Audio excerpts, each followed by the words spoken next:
The clock of all things allows Subai to upgrade even junk-tier gear into legendary equipment. He had obtained it as a supreme-level reward after clearing the 999th floor of the Tower of God video game. But right after that, he died, only to wake up in another world. To his shock, it turned out to be the very world of Tower of God itself. Combat classes, life classes, job transfer crystals.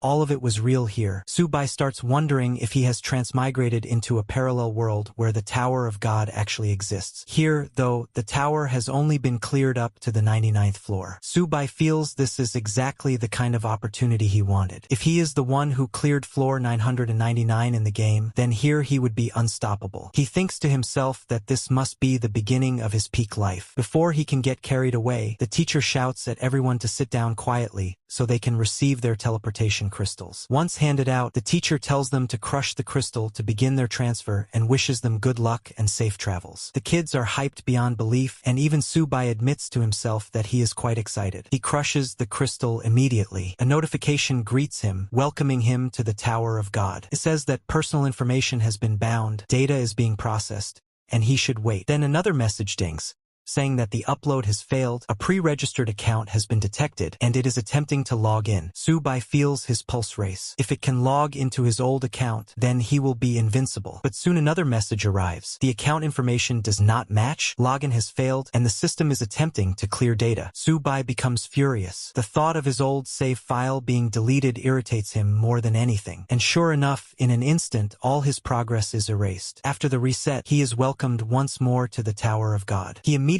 recognizes the beginner town, the place where all new players gather to buy gear and supplies before stepping into the tower. While looking around, he receives another system message. Because he had cleared the 999th floor in the original Tower of God, he is being awarded the supreme artifact, Clock of All Things. He mutters in confusion to himself, wondering what exactly this is supposed to be. In the Tower of God, he recalls, items and gear are ranked by color. White for crude, gray for common, green for rare, blue for perfect, purple for epic, and orange for legendary. The Clock of All Things, however, is on a completely different level. This quality is marked as Supreme Artifact, a heaven-tier reward that has no level requirements. This effect is simple yet terrifying. Upgrade. The description says it is a clock that can successfully upgrade anything with a 100% success rate, though it comes with a very small price. The vagueness of the effect makes him uneasy, but since he is just a beginner and doesn't have much to upgrade anyway, he decides to look around town first. He even wonders if the tavern lady here would still remember him. Another announcement shakes the atmosphere. Since Yen Nation was the first to clear the newbie zone, all Yen Nation players are given a blessing. Stats increased by 10%. The crowd erupts in excitement, cheering for Sword God Lin, who had cleared it first. Subai checks his own stats and thinks aloud that since the Tower of God is now real, they can no longer treat it like a simple game. If someone dies here, they really die. Still, he notes, a 10% stat boost at the beginner stage is incredibly useful for job transfers. Then he remembers his supreme artifact. If it really works, even junk-tier gear can be upgraded straight into legendary. He tests it on his noob equipment. To his amazement, it succeeds. The Clock of All Things truly upgrades items at a 100% success rate. He stares at the newly transformed legendary gear in shock. Just as he is starting to feel overjoyed, another notification cuts him down. The system tells him that the action has failed due to insufficient coins. Subai suddenly realizes the harsh truth. He is completely broke. With a heavy sigh, he admits to himself that the first step in this world is not about conquering the tower, it is about making money. After all, in the Tower of God, money solves everything. At the Tower of God,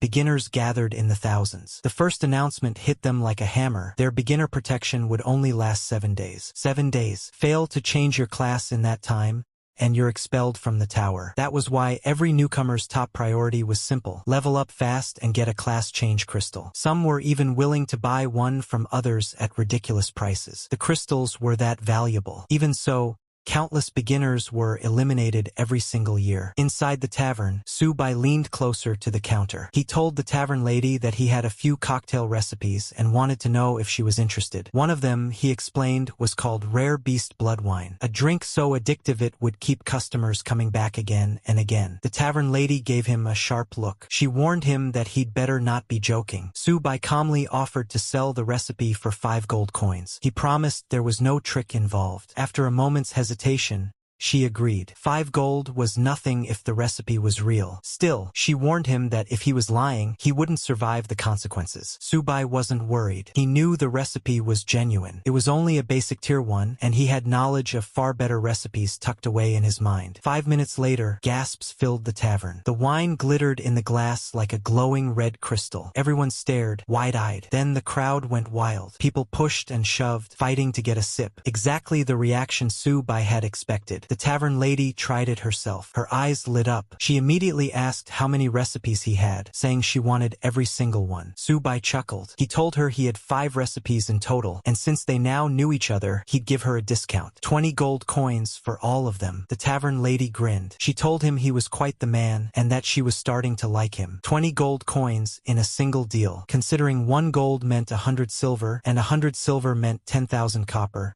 that was a small fortune. More than enough to upgrade the clock of all things again. And the deal didn't end there. The tavern lady even gifted him a premium quality dagger as a bonus. Subai pocketed it, satisfied. Then, without lingering, he decided it was time to move on. The tavern lady tells Subai that if he ever comes across rarer wine recipes in the future, she would be interested in buying them too. Subai replies that she can count on it for the sake of their old friendship. The tavern lady laughs and calls him a smooth-tongued kid. Without wasting more time, Subai decides to upgrade his weapon. The process eats up a lot of silver, but the stat boost is more than worth it. As long as he manages to change his class during the protection period, spending money early is the smartest choice. Wasting time on slow development is not an option. He pours his silver into upgrades and is rewarded with some incredible results. With stats like these, clearing the first floor of the Tower of God will be as easy as slicing through a watermelon. Out at the beginner zone's outskirts, chaos is already breaking out. Players are fighting over wild rabbits. Subai frowns. He wonders why they're crowding around a creature like that. To him, the rabbit looks too cute to even think about killing. On top of that, wild rabbits barely give any experience points.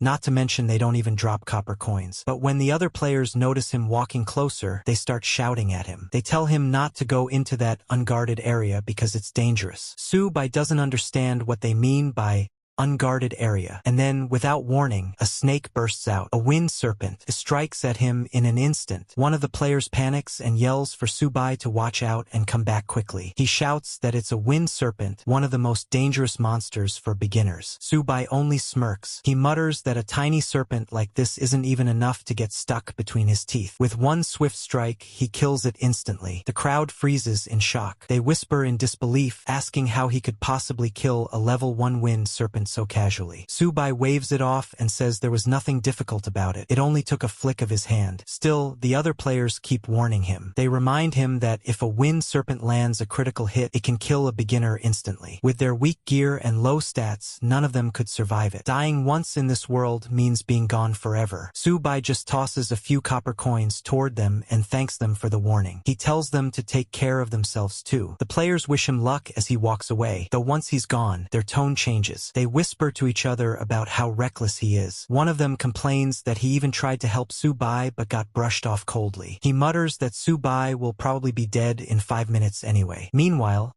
Subai pushes further outside the safe zone. He notes with satisfaction that there are far fewer players here. That's exactly what he wanted. Another wind serpent appears, but just like before, Subai cuts it down in an instant. This really was just like the game Tower of Gods. But leveling up through rabbits and wind serpents felt painfully slow. Subai realizes that if he wants real progress, he will need to kill more monsters and push through the first floor as quickly as possible. More wind serpents suddenly slither out from the grass, but he cuts them down one after another. Instead of feeling tired, he feels excited, almost playful. Hunting monsters like this was definitely faster, but the drop rate was still frustratingly low. Then, an announcement shakes the entire tower. Season 10 of Tower of Gods has officially begun. All first-time players will receive the tower's blessing. Kill records in the beginner zone have been reset. Luxurious rewards await the first killers. New players, give it your all and surpass the pioneers. The words make Subai pause. Season 10. So that meant the race had officially started. If that was the case,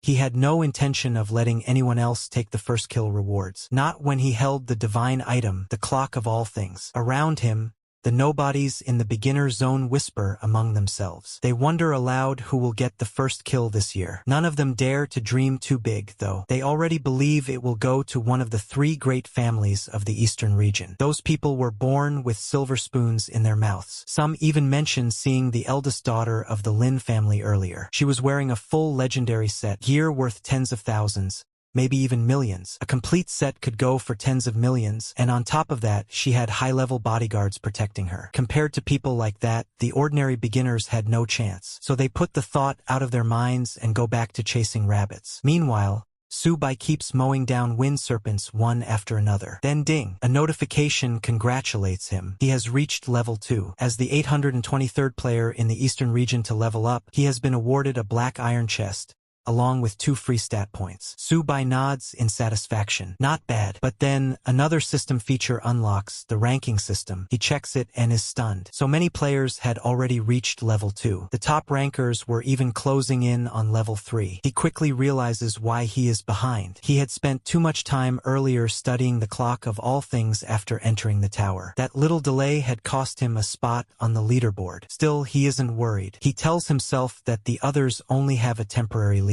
Soon enough, he will be the one standing at the very top. With that thought, he focuses on the black iron chest he just received. He wonders what kind of reward might be waiting for him inside. Subai opened the black iron chest. Inside he found only a basic cloth armor and 30 copper coins. The system then told him to select which gear he wanted to upgrade. Now he had a weapon and some armor. He thought about it. The beginner boss wouldn't hit that hard anyway, so defense didn't matter much. What mattered was damage. He chose to upgrade the dagger. The system asked how many times. The maximum was 8. Each upgrade would cost 50 copper coins. Without hesitation, Subai decided to push it straight to the maximum. 8 upgrades in one go. More than 9 silver coins gone at once. But he could afford it. The stats refreshed. Only the first upgrade improved the base attributes, while the rest just stacked more attack power. Even so, his total attack was now close to 100 points. It was still labeled as excellent grade, yet the numbers were already on par with rare weapons. Subai knew then, this mysterious watch really was a legendary treasure. With this tool in hand, it was time to step onto the first floor of the Tower of God. The beginner boss, however, only spawned 10 times on the first day. Whoever killed it earned the right to enter the tower. Even teams could only secure a limited number of spots. And the first killer? Almost guaranteed entry. Subai hurried to the boss's location. But when he arrived, he heard the clash of steel and the roars of goblins. Someone was already there. He couldn't believe it. The first kill was supposed to be his. On the field, a group was fighting goblins. Their equipment shone with excellent grade glow. At the center was a young woman in full rare gear, Lin Yuchan, the Lin family's miss. Compared to her, Subai's dagger suddenly felt worthless. Lin Yuchan called for her second faction to regroup. She told the third to push forward and ordered her men to distribute potions quickly. They followed without hesitation. One of her aides told her they would soon reach the first floor at this pace. But Yuchan reminded him not to underestimate the Li and Bo families, since multiple routes could lead to the plains. Then her gaze landed on Subai. Her men noticed him as well. They asked who he was. Subai explained that he was on his own, not part of any team, and that they could continue their fight while he passed through. The Lin family members exchanged doubtful looks. For their battalion, fully equipped, it had taken half an hour just to clear the forest. Yet this young man had arrived alone? It didn't add up. Her aide warned Yuchan that Subai was trying to use their fight as cover to slip past and steal the boss. Yuchan immediately gave new orders. She told her 3rd battalion to cut potion use and instructed them to coordinate with the 4th to stop Subai with everything they had. She wasn't about to let anyone take her first kill. The soldiers turned toward Subai, ready to block his way. Subai only sighed. To him, they were nothing but a nuisance. Subai frowns and tells them they're already fighting their own monsters, so why bother dragging him into it? The Lin family's assistant only sneers. In his eyes, Subai is just a level 2 rookie. He can't understand why this kid dares to resist. The man orders the soldiers to get rid of Subai quickly. He insists they cannot let the young miss lose her chance at the first kill. The troops rush forward without hesitation. Subai doesn't even feel threatened. Instead, he decides to toy with them for a while. Arrows whistle toward him. With a flick of his dagger, he deflects them all. The motion is so effortless that even Lin Yuchan herself looks stunned. More fighters leap at him, blades flashing. Yet they can't land a single blow. Subai slips through their formation, dodging with ease, and takes them down one after another. The assistant freezes in disbelief. To him, this is impossible. A level 2 rookie shouldn't be able to wipe out trained fighters in an instant. The men falter, then they retreat. Subai warns them that while they may be stronger than the average rookie, they are still far from enough to bring him down. He moves again, striking with precision. Critical hits land one after another, dropping soldiers before they can react. The assistant blurts out in shock that these are critical hits. He can't process what he's seeing, but then he quickly shouts for everyone to fall back. Even while retreating, he grits his teeth and warns Subai not to get too cocky. He asks if Subai even knows whom he has angered. Subai dismisses him coldly. He tells the man that he doesn't care who they are. Anyone who stands in his way won't walk away unscathed. The threat hits hard. The assistant's face twists with rage. Before he can retort, Lin Yuchan suddenly cuts in. She tells her aide, Zhang Fei, to shut up. Then she looks at Subai and calmly suggests that perhaps they should make a deal. Everyone is stunned when Lin Yuchan suggests making a deal. Subai narrows his eyes, curious about the details. Yuchan studies him carefully. He arrived alone, yet from the way he fought earlier, he is clearly no ordinary player. She tells him that there can be no understanding without a fight and asks him to name his price. Her assistant, Zhang Fei,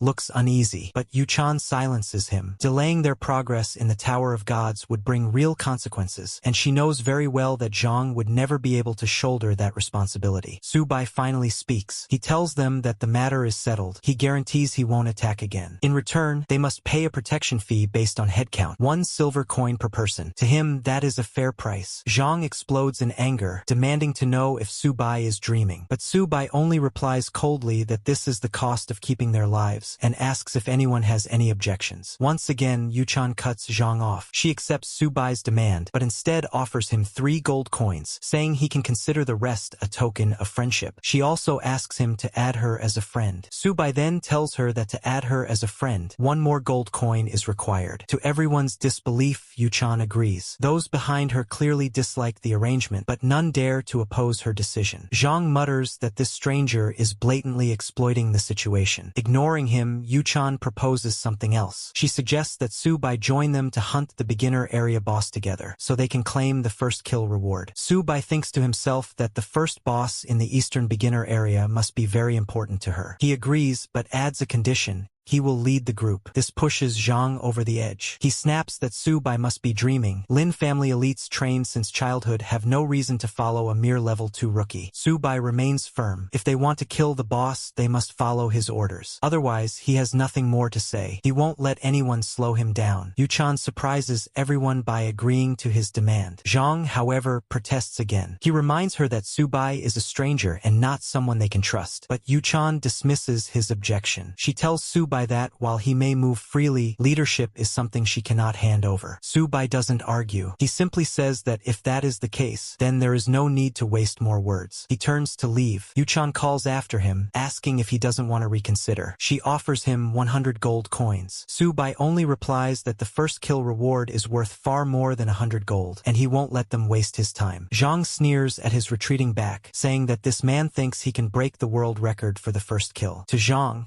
it is nothing but a fool's dream. Yuchan secretly doubts him. A solo player? Even I can't guarantee success, let alone him. Meanwhile, Subai sits by a rock and calmly checks his notifications. Now that he's stacked with wealth, he decides to upgrade his gear immediately. He spends 1,650 silver to skip the waiting time. The silver vanishes, and his weapon shines with new power. His stats climb, HP now over 300. With this, he feels confident enough to face the beginner area boss. Back in the tavern, people gossip. Some comment that this year's rookies seem unusually active, and the first kill of the beginner area will probably be decided soon. The tavern lady wonders aloud whether Yen Nation can hold on to that honor, reminding everyone that last year, their guild held the first kill record up to the 9th floor before being overtaken by a super rookie from the Beacon Nation, an SSS class profession. With a sigh, someone says Yen Nation hasn't seen an SSS rookie since Lin the Eternal Swordsman. If If even one appeared this year, it would be a miracle. At the cliff, Subai descends quickly. The thought of the first kill burns in his mind. He cannot afford to lose. But ahead, he notices a group already fighting monsters. For a moment, he thinks he's late, but then his sharp senses pick up something. The faint trace of energy concealment powder. It's a cheap trick, useful only against monsters of similar level. Against high-level bosses, it's worthless. Still, it's costly, worth millions.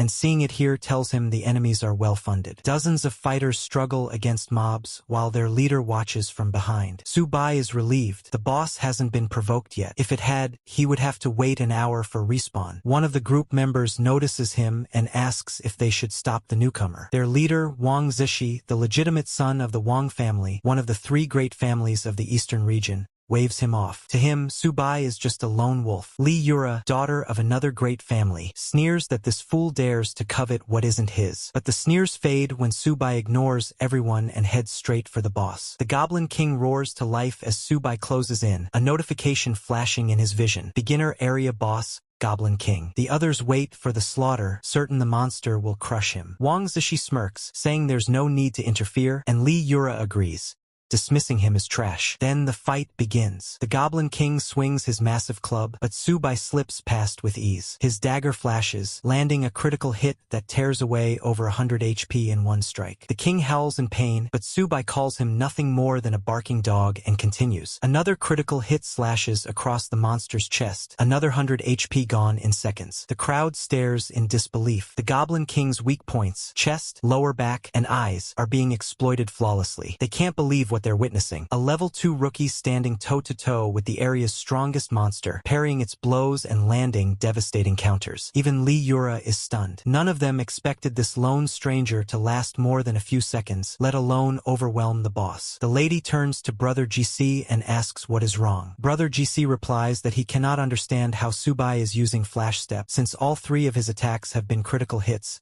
something that should not even be possible. Flash Step is a high-level technique that even top players rarely manage to use, so this sight leaves everyone unsettled. They begin debating what to do next, wondering if they should take him down right away. But Brother GC tells them not to rush. No matter how strong Subai looks, there is no way he can finish the boss in a single strike. He reminds them of the mantis and cicada proverb, saying that they should wait until Subai is nearly at his limit, then strike when the opportunity is perfect. Meanwhile, Subai continues the fight with the Goblin King. He tells himself that defeating this opponent will be no harder than chopping vegetables. The monster swings at him again, but Subai answers with another precise slash that lands as a critical hit. He remarks mockingly that screaming will not help the Goblin King, and then strikes at its kidneys. The monster howls in pain, but this time the roar sounds different. Subai quickly realizes the boss might be summoning reinforcements. The other spectators soon notice it too. Just when they thought the battlefield was almost cleared, more goblins begin to appear. The lady points out that the boss has summoned goblin guards. Brother GC immediately orders everyone to switch into assault formation and break through the encirclement. His teammates rally behind him, encouraging each other to give it their all. The lady, frustrated, wonders aloud if these endless goblin guards are appearing because of Subai. Brother GC ignores her complaint and gives another command, telling everyone to clear a path for him. His teammates respond with determination, saying they will get him through and urging him to take the lead. Another member adds that they will carry him forward, all shouting encouragement for Brother Wang to push ahead. In his own thoughts, Brother GC believes there is still time. With Subai's damage output, there is no way he could possibly deplete the boss's remaining health instantly. By using a magic scroll, Brother GC is certain he can secure victory and claim the first kill in the eastern zone for himself. He vows not to let anyone else steal that glory. But Subai also sees through their scheme. He understands that they are planning to strike at the last possible moment to steal his achievement. He notices that they have even brought along a mid-grade magic scroll, proof that this is indeed a wealthy rival trying to overpower him. Still, Subai feels a surge of defiance and tells himself that he wants to see them try. At that moment, Brother GC declares that Subai will be destroyed along with the boss. He then activates the mid-grade flame burst scroll, unleashing a massive explosion across the battlefield. Everyone around begins cheering, believing that their leader has finally done it. They praise Brother GC as awesome and assume the victory is his.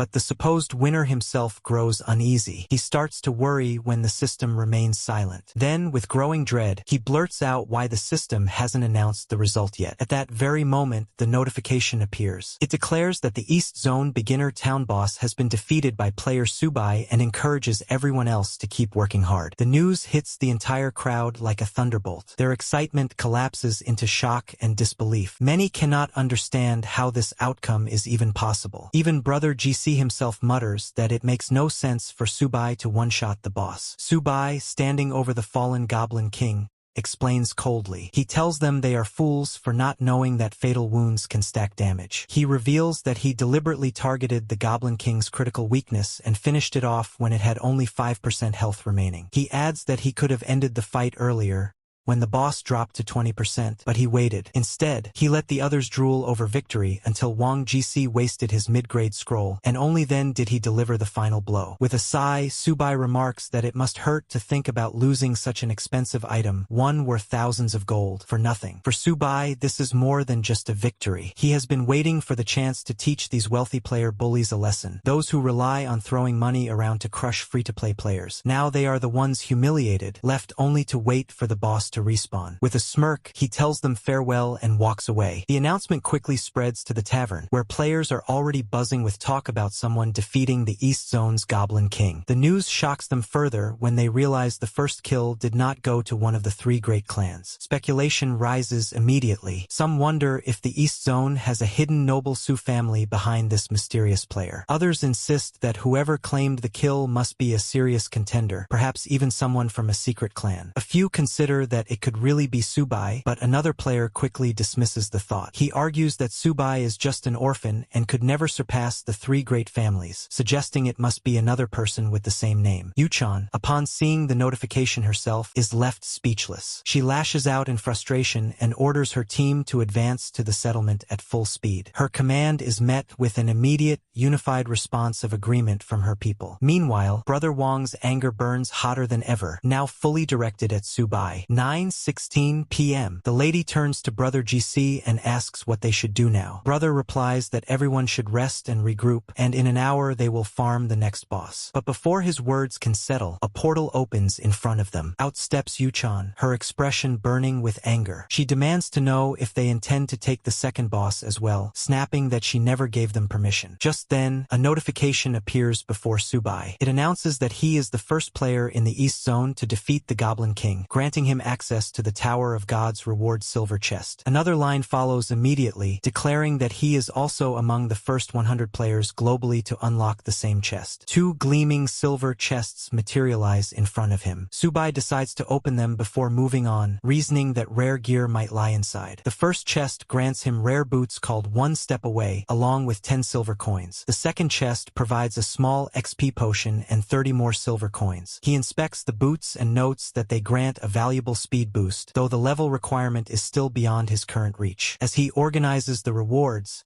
another thought strikes him. Since he secured the first boss kill, the Season 10 Global Tower leaderboard should now be open. He pulls it up and checks his standing. His name appears at rank 98. It's a surprisingly low placement, considering he left the beginner village less than 2 hours ago and already killed the Goblin King. He realizes that the top players in other regions must have defeated their bosses nearly an hour earlier. Clearly, wealthy and powerful competitors are not limited to the East Zone. They are scattered across the world. Determined not to fall behind, Subai immediately consumes the small XP potion, gaining a temporary 10% boost to experience gain. He steels himself, thinking that he has no time to waste. 9:16 p.m. With the buff active, he prepares to grind as quickly as possible. Turning back to the portal that has opened, he steps forward without hesitation. He is eager to see what awaits inside, the first dungeon of this season's Tower of God. Subai steps into the Tower of God's first floor and immediately recognizes it as the Dark Maze. The tower's beginner zone dungeons are infamous for their variety, each one entirely different in theme, layout, and enemies. Dark Maze, though only an entry-level floor, is notorious for being mid to high difficulty. For most new players, it is a death trap, but Subai remembers this place. Every path, every turn, every hidden dead end, he had memorized it all from his years in the game. The maze hasn't changed. The same patterns still apply,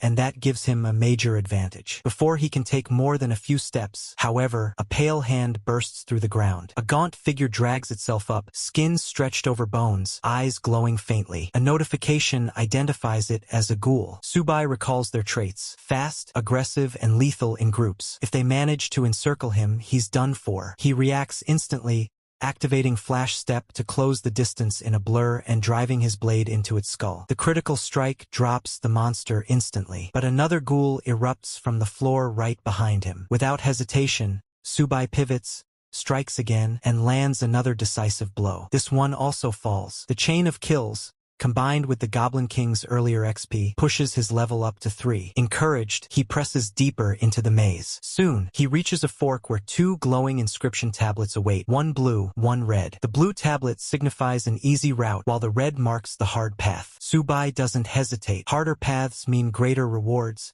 and he chooses red. The tablet vanishes, and a massive door materializes in front of him, thrumming with ominous energy. Meanwhile, far away in the Yen Kingdom, the Yeo Dynasty Guild headquarters is abuzz with reports. In the guild's conference room, a woman delivers her update. Young Master Junkai's progress has been smooth so far. Sitting at the head of the table, guild leader Zhou Wang listens with a calm but stern expression. He reminds her that an early lead is meaningless, that the title of Rookie King only belongs to the one who seizes the final prize. The woman smiles politely, insisting that with Zhou Wang's careful arrangements, young Master Junkai is all but guaranteed victory this season. But her words ignite the leader's fury. He roars at her, calling her a fool, warning that the Rookie King is not a title that can be inherited or bought. Every past king carved their name with blood and survival against overwhelming odds. One of the guild's assistants bows his head, agreeing with the leader's criticism. Zhou Wang exhales slowly, temper cooling. He admits softly that he only hopes his son will not disappoint him. Back in the maze,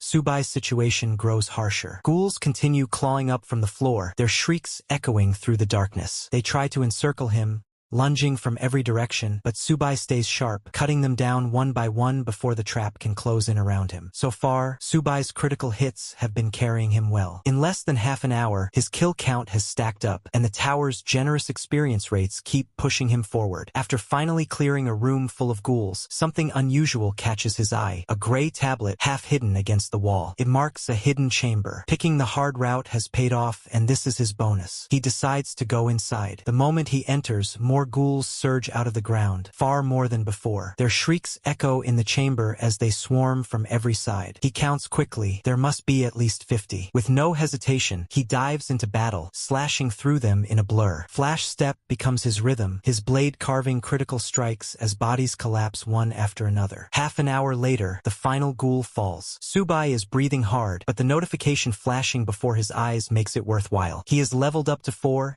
and gained 2 free attribute points. With the hidden room cleared, he is awarded an S-rank battle evaluation, a perfect clear. The tower grants him 1,000 experience points and a stack of gold. His balanced attribute growth makes him grin. It is exactly what he was aiming for. Now he feels ready. The time has come to challenge the floor's boss. Checking the global rankings, he sees Zhou Junkai sitting at number 1, Lin Mengxian at number 2. Yet neither name shows a boss clear. Subai takes it as a challenge. If no one else has claimed the first clear, then he will. He pushes open the door to the boss chamber. Inside are rows of towering statues, all frozen in place, surrounding a massive, goat-headed figure seated upon a throne in the center. The floor 1 boss, the Minotaur, level 5, 55,000 health points, and infamous for punishing careless adventurers. Around him, ghouls begin to rise, moving to intercept. Subai wastes no time. He uses Flash Step to cut through the fodder instantly, his focus locked solely on the boss. The Minotaur rises slowly, silent and imposing, axe in hand. Just like in the game, it exudes an oppressive aura. Subai hurls his sword at it, testing its defenses, but the boss does not fall for the trick. A thunderous roar follows. A violent wind blasts across the chamber, shaking the floor and rattling the walls. Even the statues along the sides begin to move, stone dragons tearing free from their pedestals to join the fight. Instead of fear,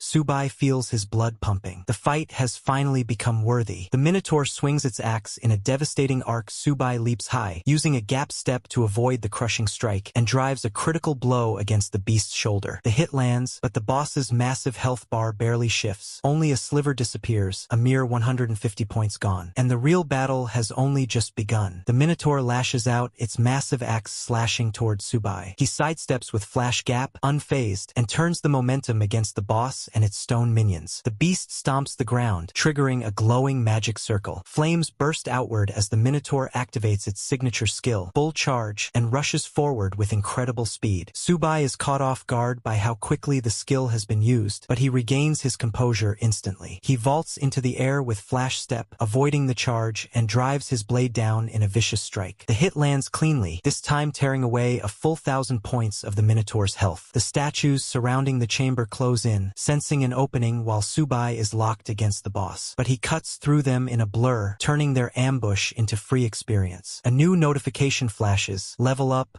Level 5, plus 2 attribute points gained. Without hesitation, he equips a new pair of boots, boosting his speed to terrifying levels. Now he's everywhere at once, darting across the arena faster than the boss can react. The Minotaur roars and swings, but every attack misses as Subai circles it, striking from all directions. The monster grows frantic, unable to lock him down. When he suddenly appears behind it, the Minotaur tries to counter by entering its berserk state. But Subai anticipated it. With its stamina burning too quickly, the effect fizzles out before the boss can land a decisive blow. Subai seizes the moment. A deep stab tears through its hide, inflicting heavy bleeding, and its health bar plummets. The Minotaur is left staggering, an easy target. Subai presses in mercilessly, delivering a final critical strike that rips away 3,000 HP in one blow. The towering beast collapses onto the stone floor, its body dissolving into motes of light. The tower's system flares with a congratulatory message: Boss Minotaur slain. Tower of Gods, Floor 1 cleared. His reward, an entry ticket to Floor 2. The system congratulates Subai once more. A notification announces him as the first player of Season 10 to slay Floor 1's boss, granting him a golden treasure chest, a beginner's experience orb,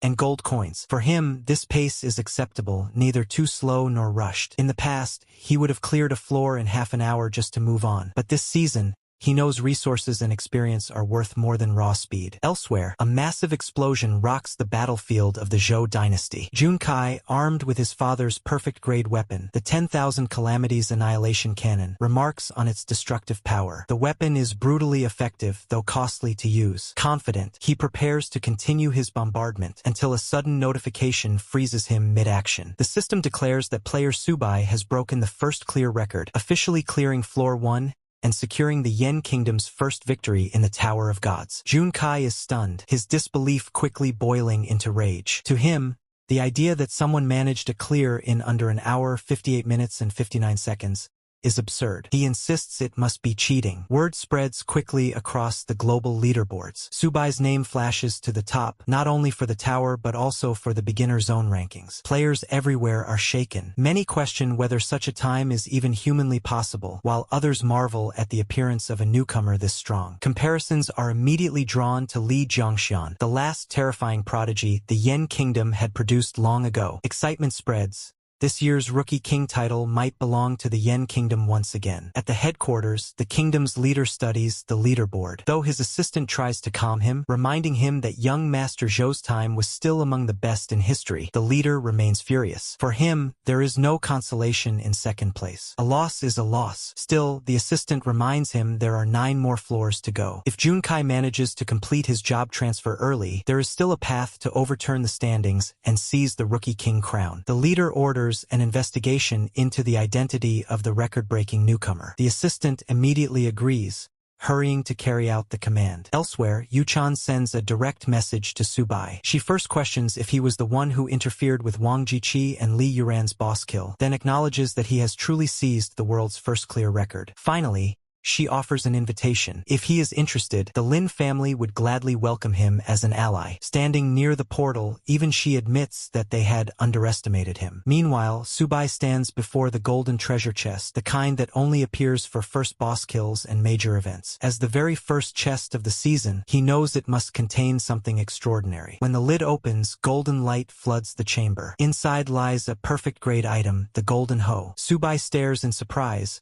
wondering if this could be the legendary version he once heard about, an item of immense value in the later stages of the game. Alongside it rests a beginner's experience orb. Using the orb immediately rewards him with 60,000 experience points, pushing his level up to 6. Without hesitation, he spends 3,280 silver to skip upgrade times, enhancing his equipment on the spot. The stat increases feels satisfying, and the temptation makes him upgrade again, laughing as his power continues to surge. With preparations complete, Subai steps toward the portal. He sets himself a small but ambitious goal: clear the first 10 floors within 24 hours. The scene shifts to the Naka Desert, where he materializes on floor 2. His trial progress is currently at 0. A timer begins to count down, 1 minute until the dungeon officially starts. The rules here are simple but grueling. Survive 10 waves of monster invasions. Too slow, Subai thinks. If he wants to maintain his momentum, he'll need to find a way to force the monsters to spawn faster. Just as the countdown continues, a sudden threat emerges. A sawtooth lizard appears right behind Subai, but it isn't alone. Dozens more follow, crawling out to surround him. Even faced with this sight, Subai only feels impatience. The pace is too slow, the waves waste his time. If he lets them drag on, his first clear record will slip away. So instead of waiting, he takes the initiative. His blade flashes, every strike landing a critical hit, and in moments the entire group is reduced to corpses. The system timer keeps ticking. Normally, surviving the wave should take 10 minutes, but Subai finishes in less than 2. Another surge of monsters pours out from the portal, but he dismisses them as still too slow. To accelerate the trial, he activates one step away. Since fate had given him such a glorious restart, he vows to push beyond every limit he once knew. Each monster falls to a single blow, and he declares that he will break all the records from his past life. Moving with relentless speed, he tears through Wave 2, Wave 3, Wave 4, and Wave 5 without pause. At last, he steps into the boss chamber of floor 2. Waiting there is the little werewolf, growling with challenge. Subai hardly considers it a threat. He simply wants it to die quickly and not waste his time. With one strike of steel flash, the creature collapses. The clear notification rings out, awarding him a floor 2 entry ticket to proceed to the next level. Laughing to himself, Subai turns toward the reward waiting at the center of the chamber, another golden treasure chest. He opens it eagerly, and as expected of a perfect clear chest, brilliant light spills forth. Inside rests a piece of perfect grade equipment, linked purple gold armor. He upgrades it once,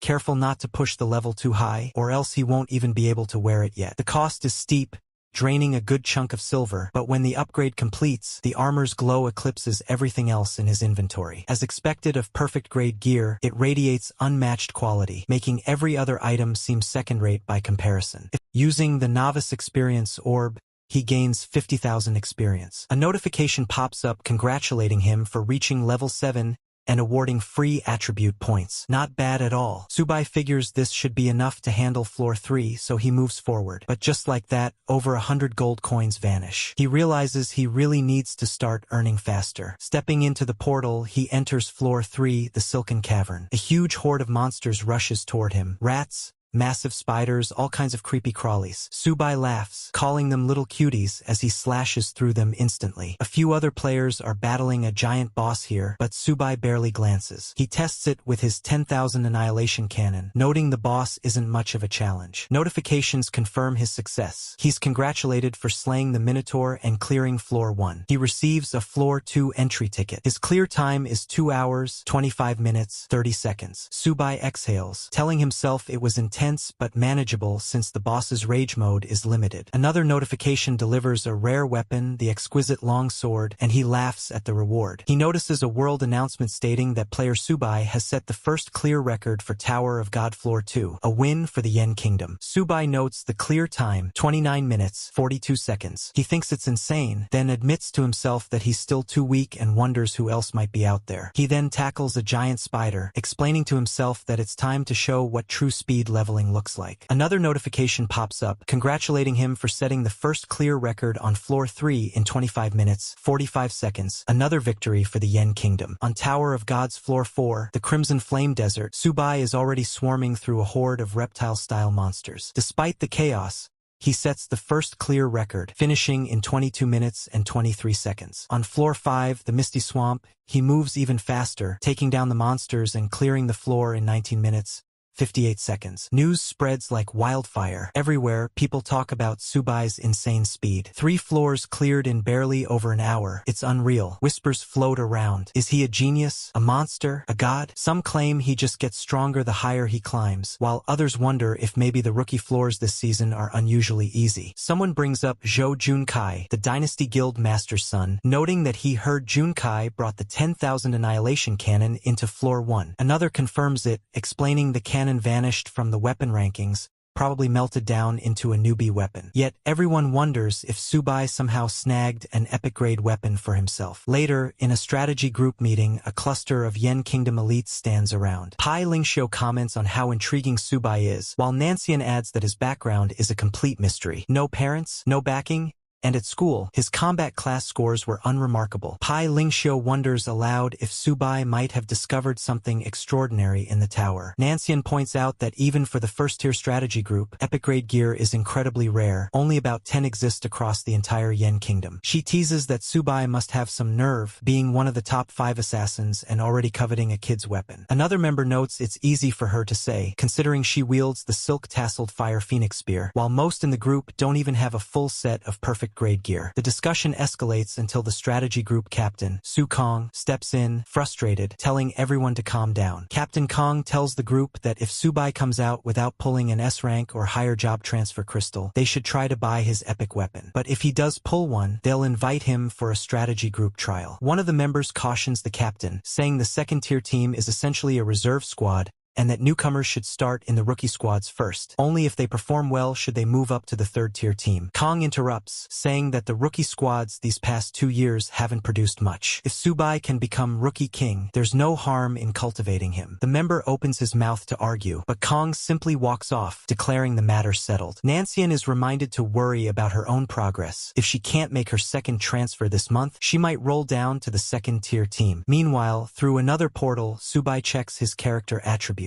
He notes that his luck isn't bad. Every level up gives him 8 random stats, but upgrading gear is draining him. Each upgrade now costs about 13 gold, and with only 300, he can't afford many. Clearing floor 10 will net him roughly 500 gold, and claiming the Rookie King title adds another 200. Still, he worries about where he'll get more money. He's basically broke. Then he remembers Lin Yuchan's messages. She'd asked if he was the one who sniped Wang Jiasai's boss, congratulated him on the first clear record, and offered cooperation. The Lin family is willing to welcome him as a guest retainer, even offering a 20 million annual contract, later raised to 30 million. They'd already transferred 100,000 in real currency to his account, calling it a red packet in case the deal didn't work out and apologizing for chasing him earlier. After reviewing the messages, Subai decides it's time to do some business. He messages Lin Yuchan, asking if she's interested. She immediately replies, asking about the price of job transfer crystals. Subai sets the rates. D rank,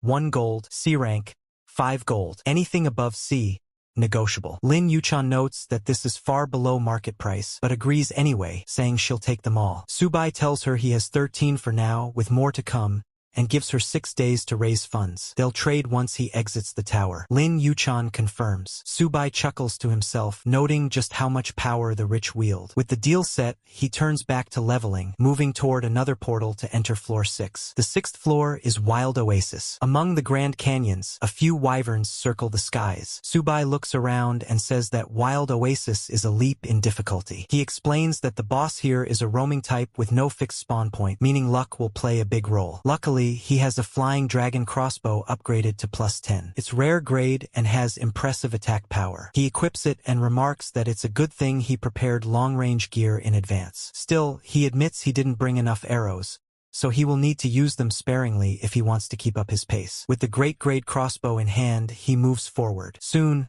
a monster comes flying straight at him. For Subai, This is the perfect chance to test his new weapon. The creature is down before it realizes what's happening. One after another, the monsters try to strike from different angles, but his bolts hit with sharp accuracy, taking them out instantly. When a few sneak up behind him, Subai reacts immediately. He spins and lands precise shots in a full sweep, clearing them as well. Once the area is quiet again, he nods in approval. He says that the weapon's effect is solid, and the arrows can even be reused if he's careful. That should be enough to last him at least 2 or 3 more levels. Feeling satisfied, he adds that he will sell it to Lin Yuchan when the opportunity comes. He then recalls that the boss should be wandering north along the water source. He follows the stream and hears the sound of rushing water. Smiling, he says that it must be the river. But instead of the boss, he finds a group of amphibious monsters waiting for him, Murlocs. They are ordinary but dangerous, each at level 9 with 70 attack, 45 defense, and 400 HP. Their skills include bite and fish shoot. The moment they notice him, the fight begins. Before the Murlocs can launch a single attack, Subai's bolts cut them down in rapid succession. The ambush is so sudden that they have no chance to respond. When the last one falls, the loot drops onto the ground, 20 copper coins, and, most importantly,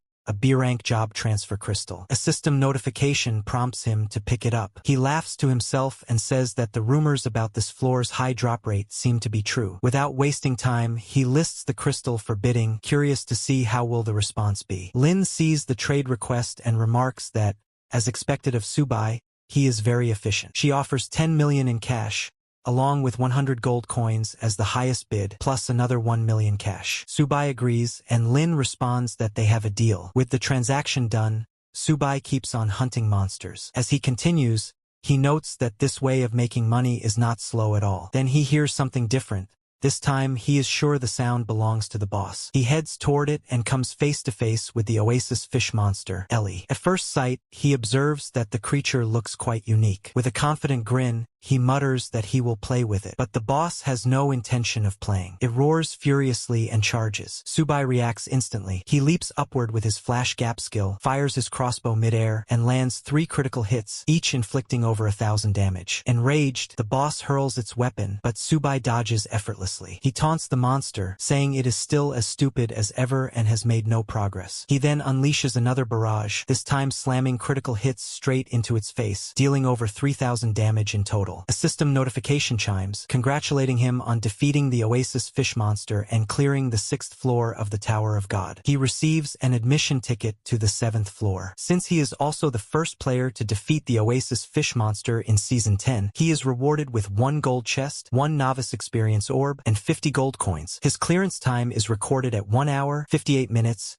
and 59 seconds, setting a new first clear record for the 7th floor. He also earns the title Murloc Hunter. Though he admits the level took more time than expected, he feels the extra rewards are worth it. 5 silver treasure chests appear around him. One after another, the notifications inform him of the loot: 10 small blood replenishers, 5 gold coins, 50 silver coins, and a piece of excellent grade equipment, the Fish Demon Gauntlets. He also acquires 10 small experience potions and 30 copper points. Looking over the rewards, he mutters that the drops are not extraordinary but still better than nothing. Examining the Fish Demon Gauntlets, he decides to upgrade them. After enhancing them to +8, he equips the gauntlets and notes that their properties are impressive enough to use for now. With his new gear in place, Subai heads toward the portal leading to the 7th floor. He sets his sights on a clear goal: to conquer the first 10 levels within 20 hours. He tells himself that if he can finish within a day, the Rookie of the Year title will surely be his. But just as he prepares for the next step, a global announcement resounds across the tower. It congratulates player Lin Mengswan for obtaining the S-level profession, Berserker. The news surprises Subai. He winces and admits to himself that he hadn't expected the first S-level player to be Lin Mengswan, wondering how that guy managed to appear so quickly.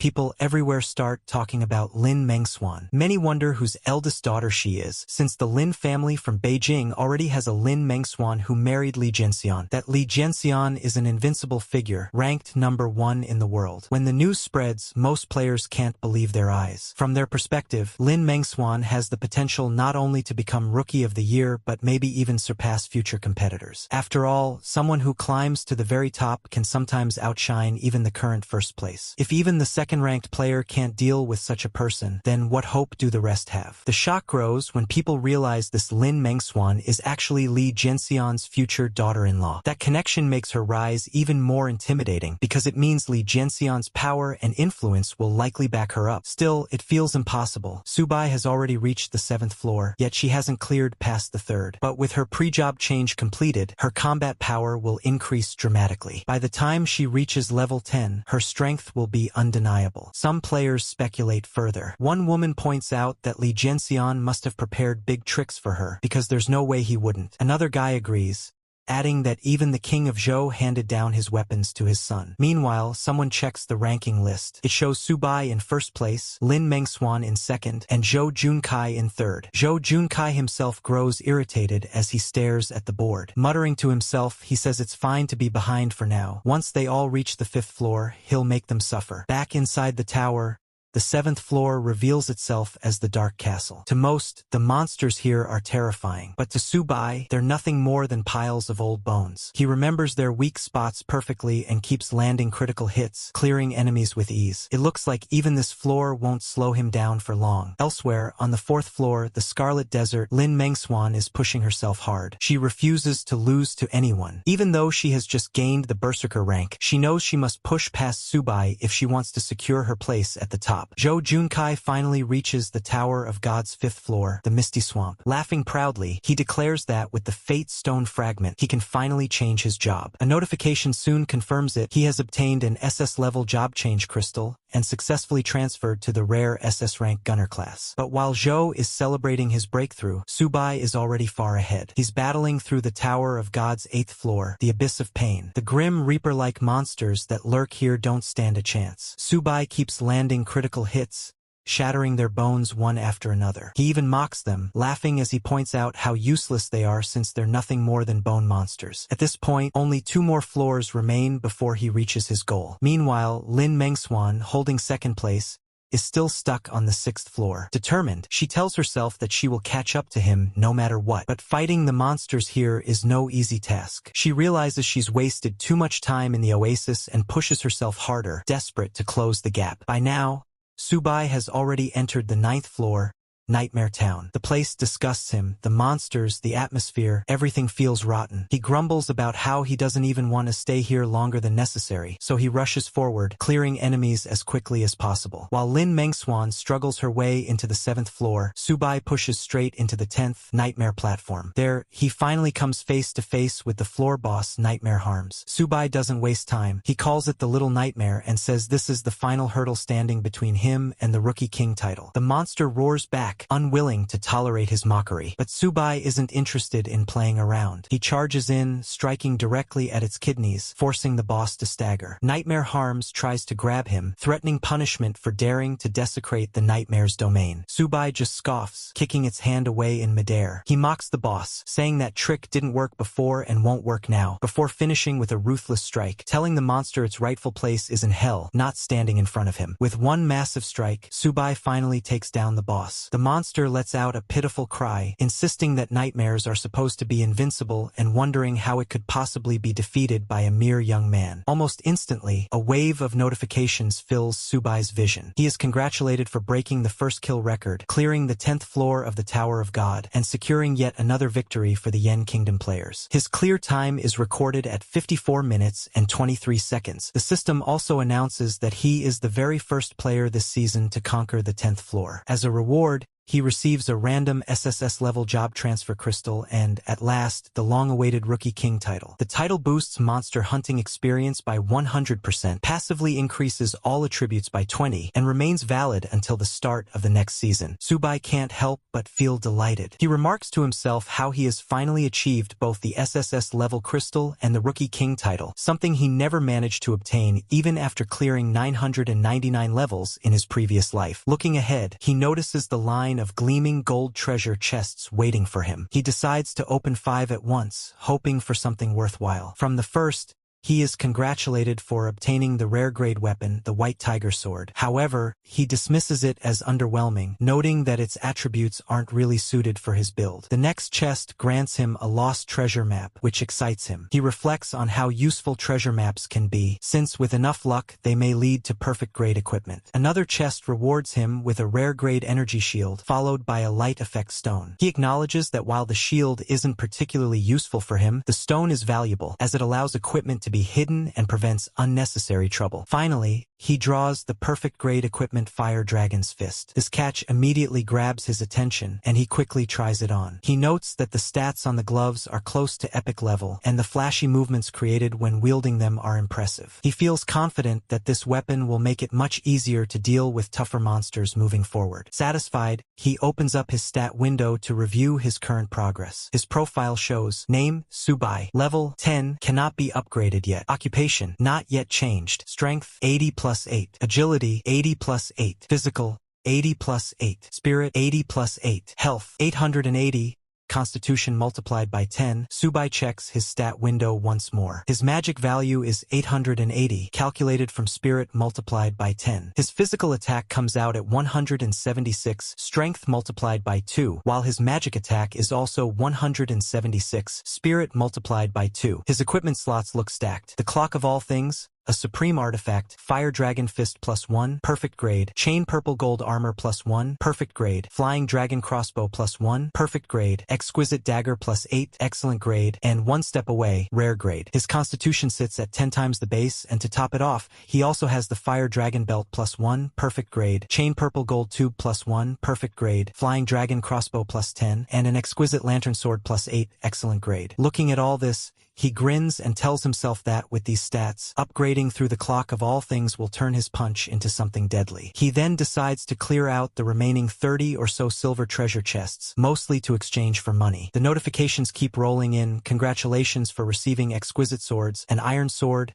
moon earrings, 10 small experience potions, 5 gold coins, and even a pair of dark green leather boots. Suddenly, the announcements start booming across the server. The first declares that in the 10th season, player Subai has become the first to clear the 10th floor of the Tower of God, and has officially been awarded the title of Rookie King. Another announcement follows, confirming that Subai cleared the first 10 floors in just 17 hours, 2 minutes, and 34 seconds, completely shattering the historical record. For this, he is rewarded with yet another random SSS-level job transfer crystal. Everywhere in the Eastern District, Xinqing townspeople lose their minds over the news. Some shout in disbelief that an SSS-level crystal has appeared, noting it is only the 10th one since the Tower of God was first established. Others remind each other that the last SSS-level warrior from the Yen Nation was Li Jinxian, now ranked number 1 in the world. Crowds even start praying, asking for blessings upon the Yen Nation. Inside a conference hall, the atmosphere is no calmer. Leaders scramble as the captain demands every bit of information on Subai. He orders Pei Lingxiu to follow up immediately, making sure their team engages him as soon as he leaves the novice area, warning not to let any other squad get ahead. When Pei Lingxiu cautiously mentions that proper recruitment should involve offering conditions, the captain cuts her off sharply. He tells her to forget the negotiations and just use the highest standards of their elite 11th team, pay whatever it takes, recruit him directly into the first-line squad. The captain insists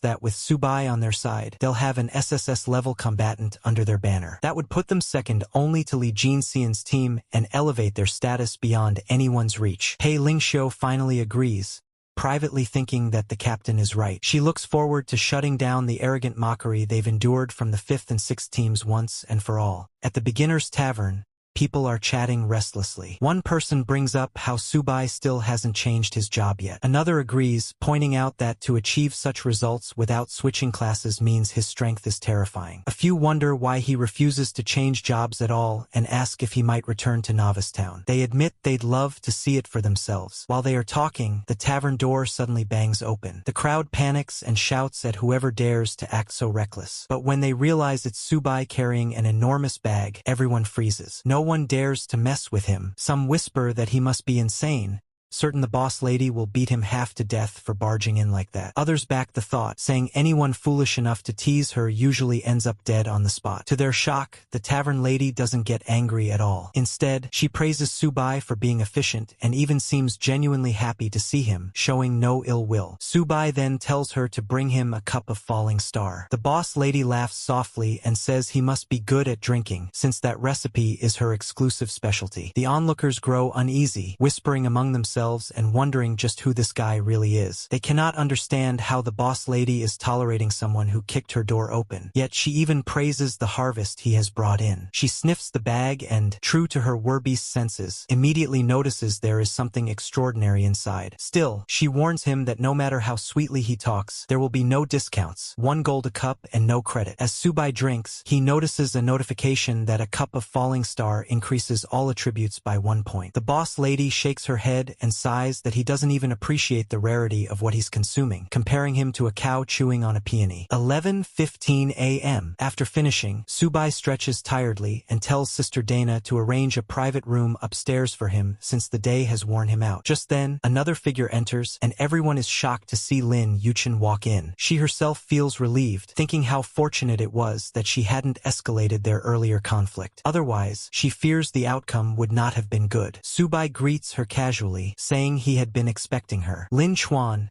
standing beside her, urges her to check the goods. When Lin Yuchen looks inside the bag, she is stunned. She had not imagined it would be packed with so much. In the private room upstairs at the tavern, Subai finally reveals the contents of his bag. The others gathered there are stunned into silence, whispering among themselves and wondering if this might actually be a treasure bag. Subai lays everything out and calmly says that everything they need is right here. The assistant, however, mutters that he's just too good at pretending. Now the real matter comes up, the price. Lin Yuchen cannot take her eyes off the shine of the treasures. Spread before her are an AF-level job change crystal, 50 E-level crystals, 20 C-grade pieces, 30 D-grade pieces, and 5 B-grade crystals. Every type one could possibly need is there, sitting in plain sight. Subai even mentions that there's a 5-level job transfer crystal if she's interested. Then he casually adds that he also has an S-level job transfer crystal, something he had almost forgotten about. The moment he says it, the room falls into stunned silence. Out of everything he's displayed so far, this single crystal is the most shocking of all. No one present can believe what they're seeing, an actual S-level job change crystal lying right in front of them. 11:16 a.m. Lin Yuchen is speechless as she stares at it. The notification displays the item's information clearly, an S-level career transfer crystal, Mage Scholar. The assistant behind her blurts out in disbelief that this really is an S-level crystal. Lin Yuchen picks it up carefully, holds it for a moment, and feels its power before setting it back down on the table. Her expression makes it clear there's no way she can pass this up. She needs it, and she needs it now. She asks him how much it will take, how much she will have to pay. Subai doesn't waste time. He explains that everything except for the S-grade crystal will be sold at market price. For payment, he wants 10% in cash and the rest in gold coins. On top of that, he will prepare a list of supplies and expects her help in purchasing them. Lin Yuchen nods quickly, confident that such an arrangement won't be a problem. Supplies are the easiest thing for her to handle. Subai then hands over a sheet of paper, explaining that it's the list he wants purchased. A soldier standing nearby accepts it with a nod and says it looks fine. Lin Yuchen then instructs him to head out immediately and begin arranging the purchase. Once the deal is set, Subai leans back on the sofa and tells them that it's time to discuss the S-grade crystal, asking Lin Yuchen to give him a quote. She starts calculating quickly,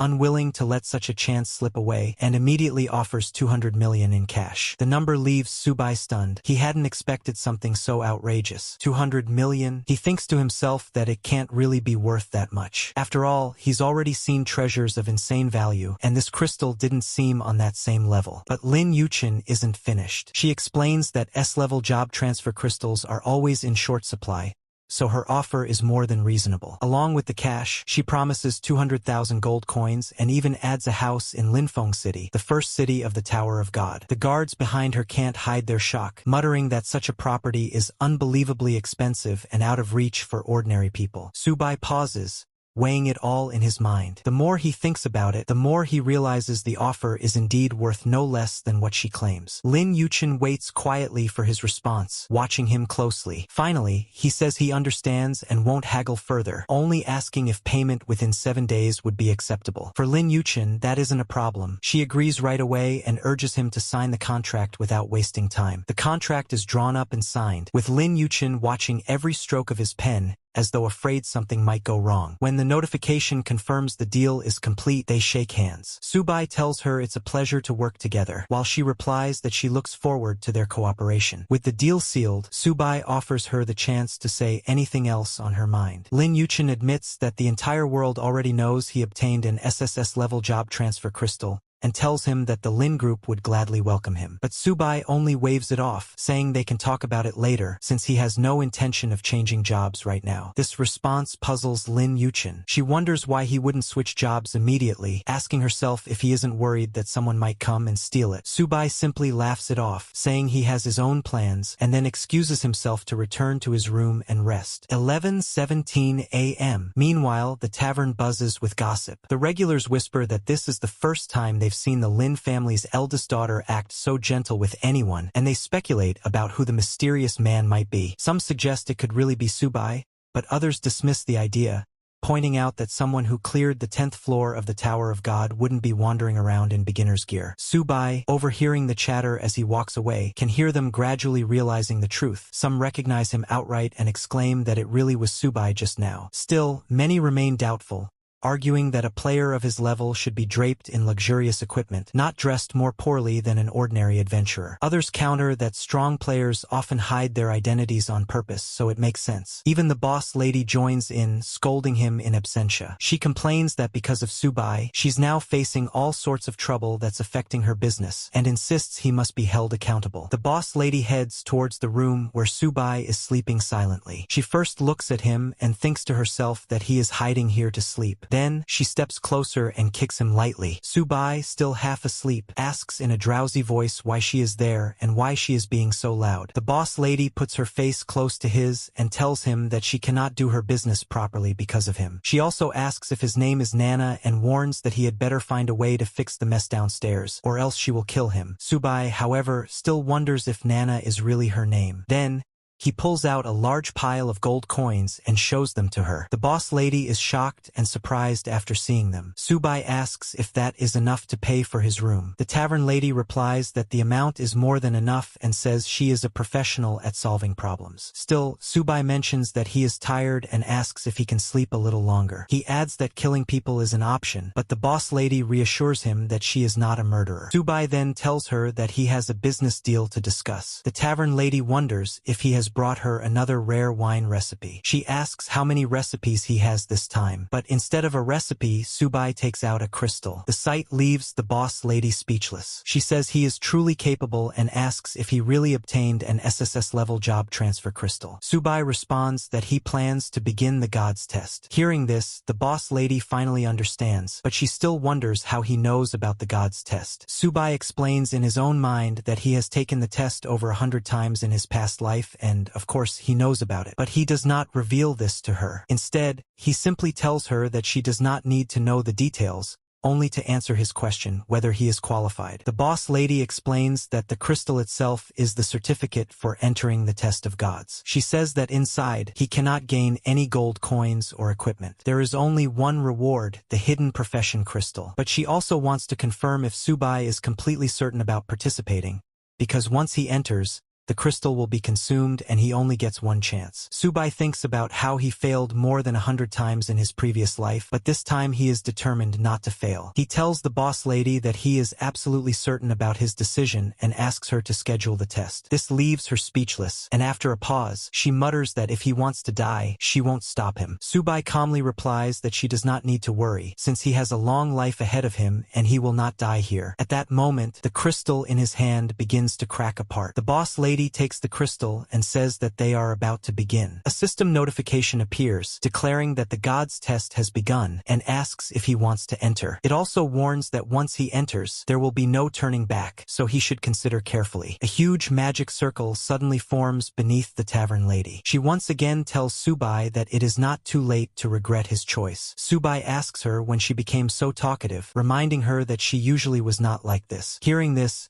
she angrily kicks him straight into the magic circle, snapping that if he really thinks she is nagging, then he can go to hell instead. With a bang, Subai is pulled into the circle. As he descends, a mysterious voice echoes in his mind, telling him not to use that trick. The boss lady is left behind, frowning as she wonders what that strange message could mean. She mutters to herself that this brat always gives her an oddly familiar feeling. Inside the trial, lava spreads out everywhere. Subai lies on a solid block of ground surrounded by the molten rivers. As he slowly rises, he thinks about how familiar the place feels. He tells himself that he is back in the god's test once again. Looking at the system notification, he confirms that it is exactly the same as it had been in his past life. The message explains that he has officially entered the god's test, and that his equipment and backpack slots have been sealed. All amplifications have been temporarily removed, and will only be restored after passing the test. Subai begins walking forward through the fiery landscape. Along the path, he notices countless skulls scattered across the ground, evidence of those who failed to escape. As he passes them, he reflects that the corpses lying in the dark river are all the remains of men who once had the courage to challenge this trial. Although it seems contradictory, it is true. Those brave ones are exactly what he came here to surpass. And in this life, he tells himself it will not end the same way. Subai checked his stat window again and sighed that the bonuses from weapons and equipment were almost non-existent, and even his backpack was sealed. His name was displayed as Subai. His level remained fixed at 10, unchangeable. His occupation had not yet been altered. His strength, agility, physical, and spirit stats all showed at 100. His health stood at 1,000, calculated as Constitution times 10. His magic value was also 1,000 from Spirit times 10. His physical attack was listed at 200, calculated as Strength times 2, and his magic attack was the same, Spirit times 2. His gear consisted only of a novice longsword, rough, a novice shortsword, rough, and a beginner's tunic, rough. Even so, Subai reminded himself that at least the golden shovel he had obtained earlier was not sealed by the system. He pulled it out, gripping it firmly in his hands. A new notification flashed before him, warning that a large wave of crypt demons was approaching. All players were instructed to prepare for battle. A countdown appeared, starting at 59 seconds, quickly dropping toward 55. Subai readied his stance,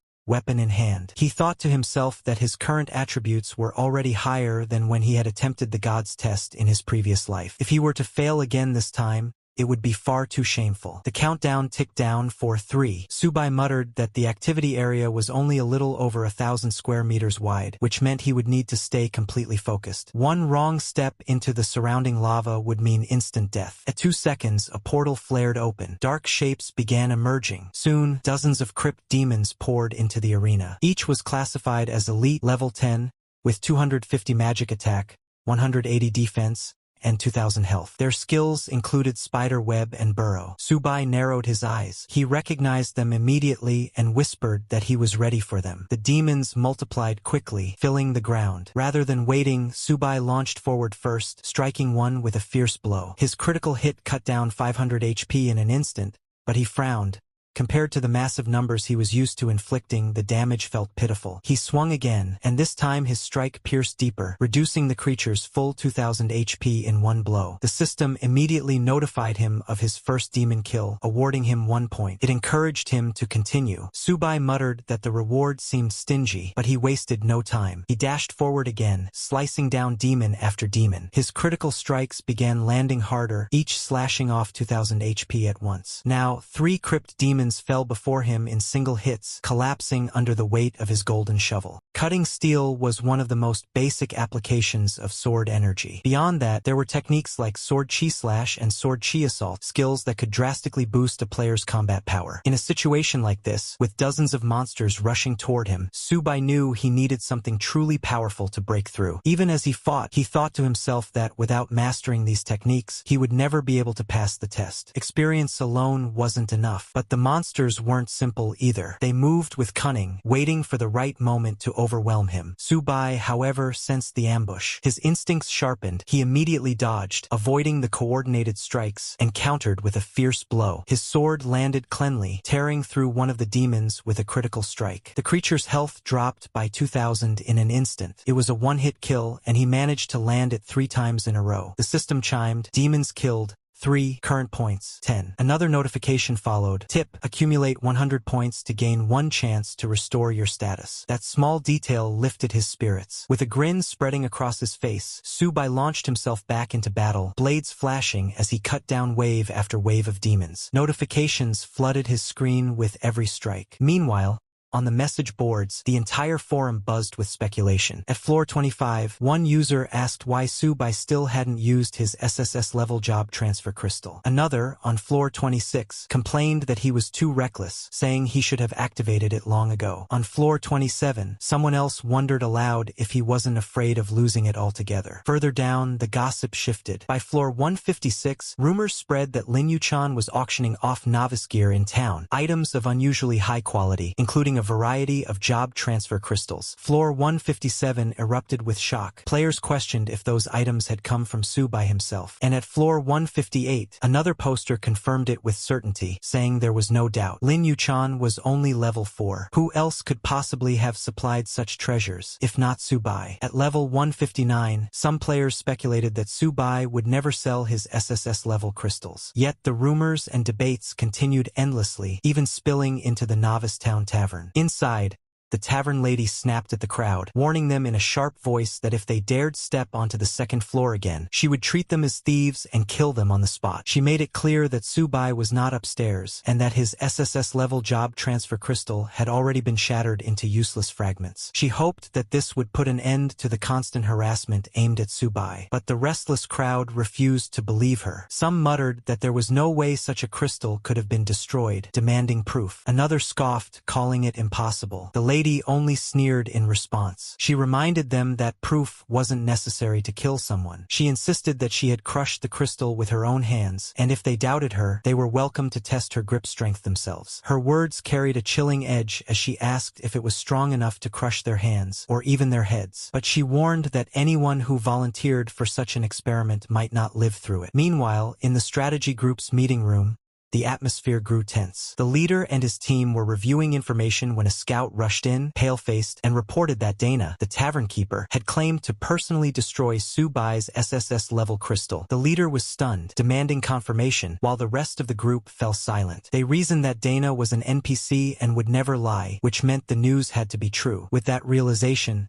despair washed over them. They had just lost the last thread of hope they had been holding on to. Far away, the wider player base erupted in mixed reactions across the message boards. On floor 1008, someone mocked Subai, laughing that Yarn Country had produced a fool who flaunted his crystal everywhere but never used it, only to have it destroyed. On floor 1059, another declared between fits of laughter that it was like a cooked duck flying away right when it was ready to be eaten, using Yarn Country's own saying to drive the insult home. By level 1324, the tone shifted to something darker. Players insisted that this was destiny, that Yarn Nation was unworthy of possessing an SSS-level crystal. They claimed that only Fabing Nation deserved such glory, and that the honor of having a second SSS-level superplayer would belong to them alone. At level 1447, players from Sakura Country grew confident, boldly declaring that their next SSS-level superplayer would surely come from their nation. They placed their hopes on Yumori Guang, the son of Lord Yumarita, insisting that he was destined to surpass even his father's mastery. Meanwhile, at the strategy group meeting, the atmosphere was tense. The leader slammed the table and shouted in frustration, furious that such an important crystal had been lost. One of the men present smirked, remarking that he had always said Subai was unworthy of being in the first team, and that this incident only proved him right. Pei Ling Xiu,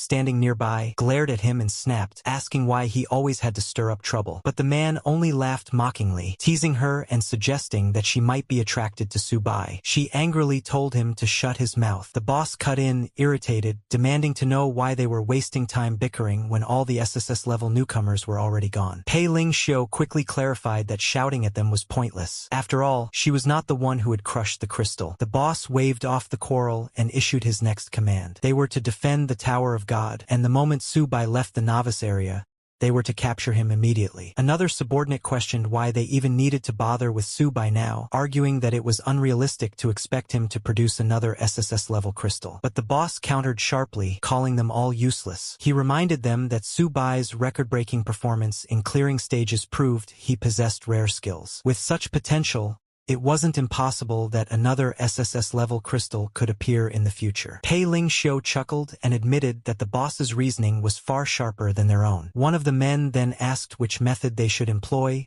torture, coercion, or inducement. The boss scolded him harshly, asking if he was a bandit or some prison thug. Torture, he said, was both foolish and impossible against someone like Su Bai. Instead, he ordered inducement. No matter how much money it took, they were to lure Su Bai and make him reveal his true skills. This, he declared, was critical for the future of Yen country, and none of them were allowed to fail. Back within the God's test at the first level, Su Bai faced another wave of spiders rushing at him. He slashed them down effortlessly, landing critical hits and killing each with a single strike. Laughing in excitement, he challenged them as if they were little devils before his sword. Soon after, a system notification rang out, congratulating him for passing the first level and urging him to continue forward. Su Bai finally let out a deep sigh of relief. 10 long hours had passed, and the first stage was at last over. His body felt drained, but there was no time to celebrate. He reminded himself that this was only the beginning, just the first level. Ahead of him stretched 9 more trials, and to clear them all he would need to slay 1,000,000 monsters and push his way to SSS rank. As he stepped into the next area, the environment shifted drastically. The blazing fire and molten ground of the first stage disappeared, replaced by a vast open space filled with jagged rocks, some even floating unnaturally in the air. Su Bai glanced at the counter and calculated. There were 11,034 enemies waiting here. It was only a fraction of the total, yet the road ahead already seemed endless. A system notification appeared, informing him that he had entered the second level. His status had been refreshed, but a large wave of stinging demons was approaching. The countdown began at 59, ticking lower by the second. Su Bai steadied his breathing and began circulating his magic to recover his strength. The novice period was nearing its end, and he had no time to waste. The buzzing reached his ears before the swarm appeared. Bees, thousands of them, shot toward him, their wings cutting the air like blades. He immediately realized the danger. Their venomous stingers could drain his life with every hit. The sound of their wings filled the entire space, a suffocating cloud of noise. Instead of panicking,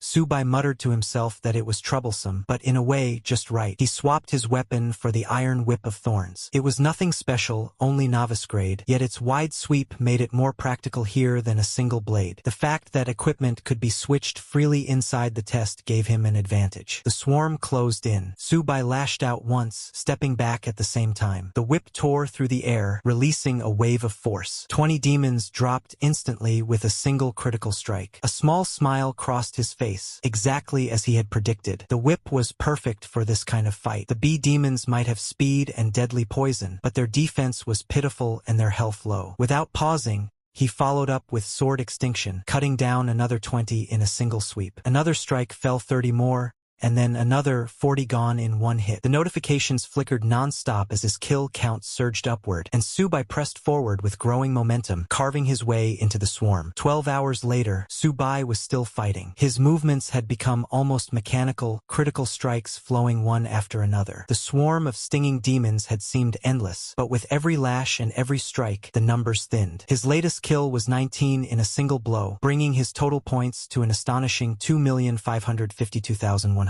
Finally, the last of the bees hit the ground, their lifeless bodies covering the battlefield. Su Bai stood tall amidst the silence, chest rising and falling with exhaustion. He muttered to himself that he was finally done. He had killed them all. Switching back to another weapon, he began moving forward again. The second level, he reflected, had not been so bad after all, though nearly 250,000 bee demons had been waiting for him there. A system notification urged him to recover before proceeding, reminding him that more trials awaited. He obeyed, steadying his breath and regaining strength. Soon after, another notification appeared. You have reached the third level. All statuses refreshed. A large wave of witchcraft imps is approaching. Players prepare to fight back. The countdown began once more. 59, 58, 57. Without hesitation, Su Bai switched weapons again. The witchcraft imps specialized in long-range chanting, so he selected a short bow, the most effective counter. With it, he could fire arrows rapidly before the imps could complete their spells. As the goblin-like creatures appeared, they locked eyes on Subai, raising their hands to chant in unison. Dark magical energy gathered at their fingertips, ready to strike him down. But Subai was already drawing his bowstring. He loosed arrow after arrow in a seamless rhythm, and the battlefield lit with the cries of wounded imps. Their casting faltered. Spells fizzled midway, the concentration broken by his relentless attacks. He knew their weakness well. Long chanting times made them vulnerable to anyone with faster reflexes, and speed was his greatest strength. With sharp confidence, he told himself that when it came to speed, he had never feared anyone. Critical arrows pierced through their defenses. 5 fell instantly, one after another. He adjusted his aim and fired again, targeting those who had managed to finish chanting. Bolts of dark magic streaked toward him in return. His agility saved him, dodging at the last possible moment, but he realized grimly that even one hit could prove fatal. He had to be faster still. Meanwhile, far away in the Tower of God, the 10th floor shook with excitement. An announcement echoed through the sky. Congratulations to player Lin Mengxuan for clearing the nightmare platform on the 10th floor of the Tower of God. Time, 40 hours, 23 minutes, 15 seconds. The woman herself stood with a calm yet determined expression. Though she had secured her place, her eyes narrowed as she thought aloud. Second place was not enough. Somewhere out there was the one who had taken first, Subai. If fate allowed, she intended to meet him. Then we take a look at a notification window about Novice Test Day 6 in the city. According to the latest stats, more than 4.5 million players have qualified this year. By the end of the novice period, the number of players who finish the game is expected to be about the same as in previous years. This year's list of new professional classes has also been released. There are 110 S-rank newcomers and 21 SS-rank players. Among Yen Nation's newcomers, 8 have advanced to S-rank or higher, 6 S-rank and only 2 SS rank. This news spreads quickly across the city, and everyone starts talking about it. Outside, groups of people gather and chat about the rankings. One man sighs and says that this year is the same as the previous 2 years. Yen country is strong in the first half but weak in the second half. Still, he admits it is better than last year when there was only one S-rank player. Another man comments that this year they at least have Zhao Zhangkai, a gunner, and Wei Lan, a two-handed swordsman, both of whom belong to high-damage professions. A third person brings up that Lin Mengxuan's berserker is also focused on violent damage output, and that Lin Yuchan herself is an S-rank mage scholar. Then someone wonders aloud where Subai is. Later, in a pub,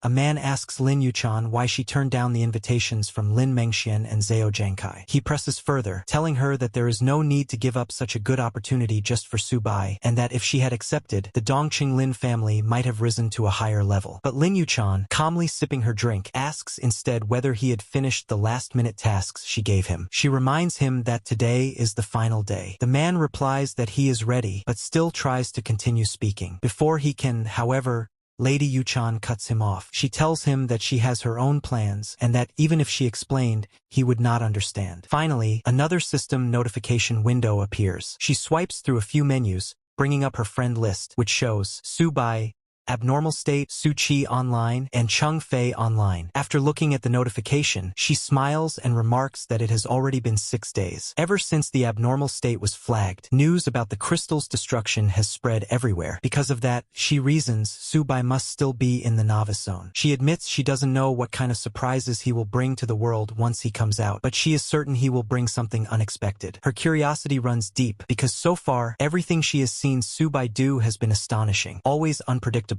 always beyond expectations. People may try to guess what he might do next, but he never follows those guesses. At least she and her group are among the lucky ones who can clearly see his progress, unlike the others who can only speculate without any real idea of what he is accomplishing. The scene then shifts to the 7th level of the God's Test. It is a mountainous area shrouded in drifting clouds, though it is hard to tell whether it lies high in the sky or deep beneath some ocean-like abyss. There, a horde of stone-bodied monsters with massive eyeballs are locked in battle. They are being bombarded by countless blue magical arrows, each arrow exploding on impact and scattering shards of stone. The attacker is revealed to be Subai himself. He unleashes a barrage of ice arrows, each one striking with devastating precision. Every shot lands as a critical hit, dropping the monsters instantly. It becomes a chain of one-hit combos, and Just like before, Subai's relentless assault works wonders, clearing out wave after wave of enemies and securing his path forward. Subai scoffs at the monster's defense, remarking that high defense means nothing when faced with freezing attacks. The harder the target, the more brittle it becomes once frozen. Against other opponents, the stone creatures might have been unstoppable, but against him, they are nothing. He then prepares to climb higher, thinking about how it is already the 6th day. With 3 levels still left,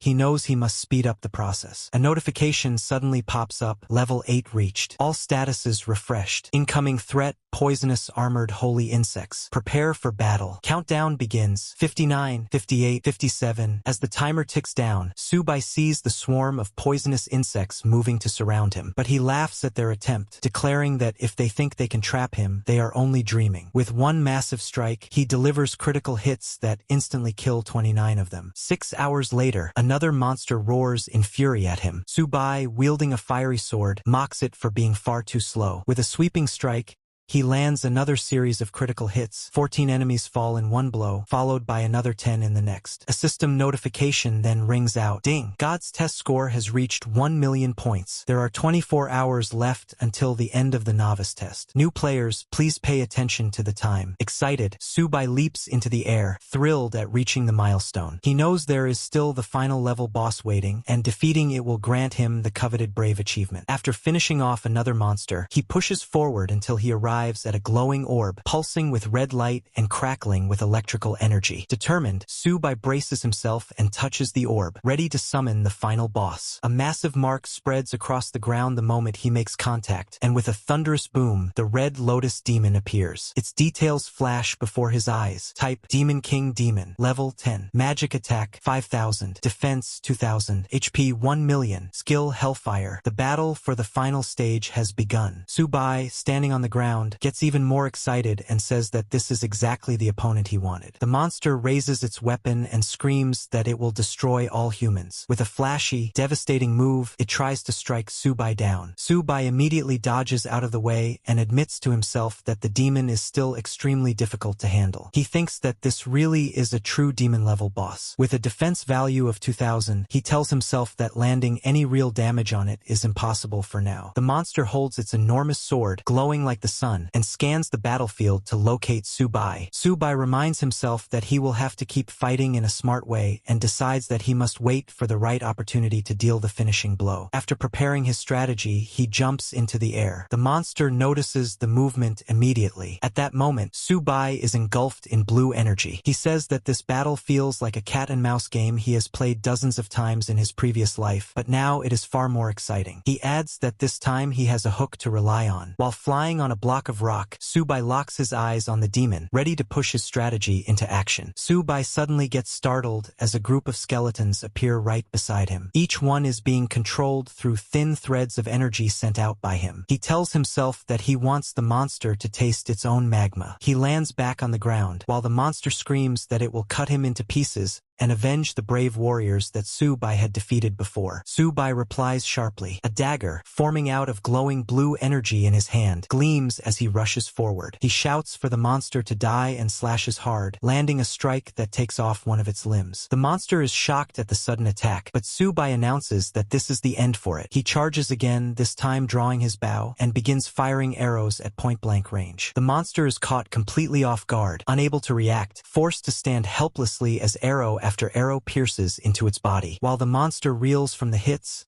another surge of blue energy races from rock to rock, and the demon is struck once again by an arrow. Subai laughs loudly, saying that as long as he can break through its defense, he can kill even gods. With that confidence, he readies yet another arrow on his shining bow. Before he can fire the finishing blow, the monster lets out a furious scream. It curses humans, shouting that it cannot believe such fragile beings would be the ones to defeat it. Even worse, it realizes, is the humiliation of being brought down not by an army, but by a single human, Subai alone. For the Red Lotus demon, this is the greatest shame it could ever face. Even as the monster was getting torn apart, it kept trying again and again to fire blasts back at Subai. Explosions shook the whole area, the shockwaves echoing everywhere, but the creature didn't stop. It kept spamming attacks, desperate not to let Subai slip away. But in the middle of its frenzy, the monster monster suddenly realized something terrifying. Subai was no longer in front of it. He was right beside it. Too close. Subai called it an idiot, saying that this was the end. The monster tried to fire one last blast at point-blank range, but it was already too late. Subai's sword came down, slashing through in a clean arc. The monster's wings were sliced apart, feathers scattering like ashes in the air, and its body plummeted toward the ground. A notification chimed instantly. Ding! Congratulations, you have passed the God's test. Points, 1,082,022. You have reached the requirements to redeem the only hidden class. Do you want to redeem it? Subai barely glanced at it, too tired to care. He let out a long breath, muttering that it was finally over. But then another notification popped up. Once you redeem your 1,000,000 points, you will receive the super professional title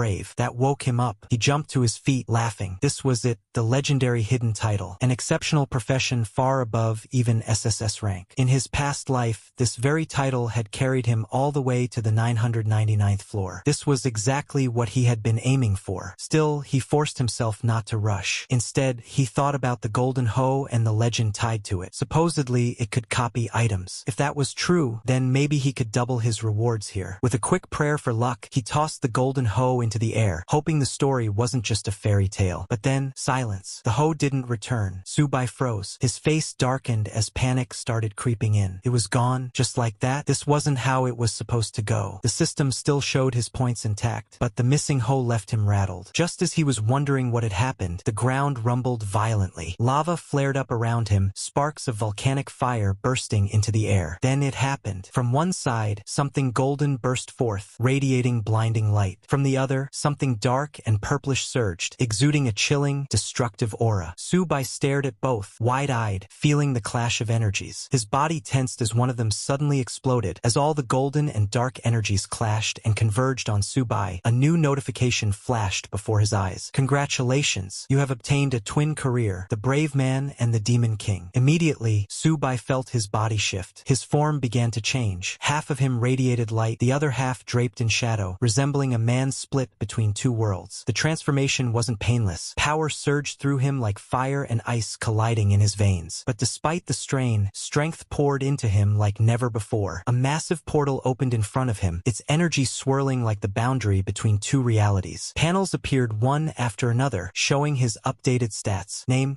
Kenbai.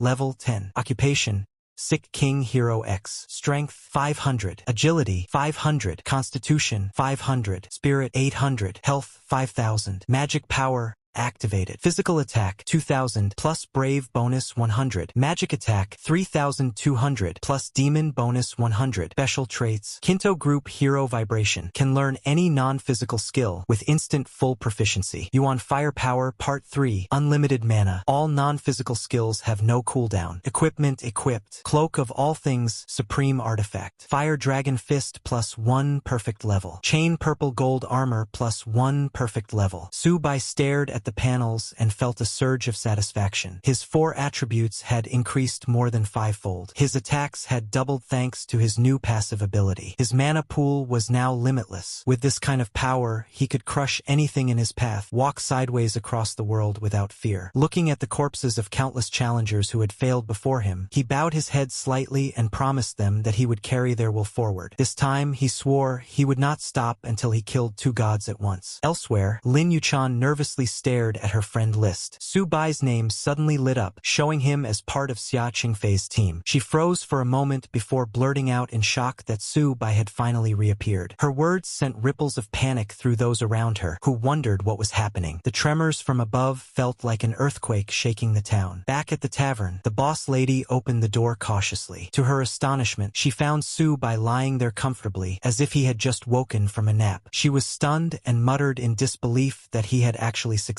Subai smirked and reminded her to never doubt him. The lady, still both excited and overwhelmed, could only exclaim that he had really achieved that impossible job. The tavern lady grows serious and tells Subai that heroes and demon kings are not supposed to coexist. Subai only laughs and replies that he is the strongest among the strong, and she was sharp enough to see it at a glance. He then rises, brushing off his clothes, and says that he has been gone long enough, so it is time to step out and take a look at the world again. He even asks Dana, the tavern lady, if she wants to come with him. Dana refuses and says the outside world has nothing to do with her. Subai understands and tells her that if she misses her wine, he will return. Just before he leaves, Dana stops him and hands him a reward for clearing the God's test. Subai smiles, commenting that she is being generous, as the reward is none other than the hidden badge, a perfect grade artifact that can conceal his property panel, status, and even his image. Dana warns him that the tower is filled with many opposing forces against the Demon King. If he shows himself carelessly,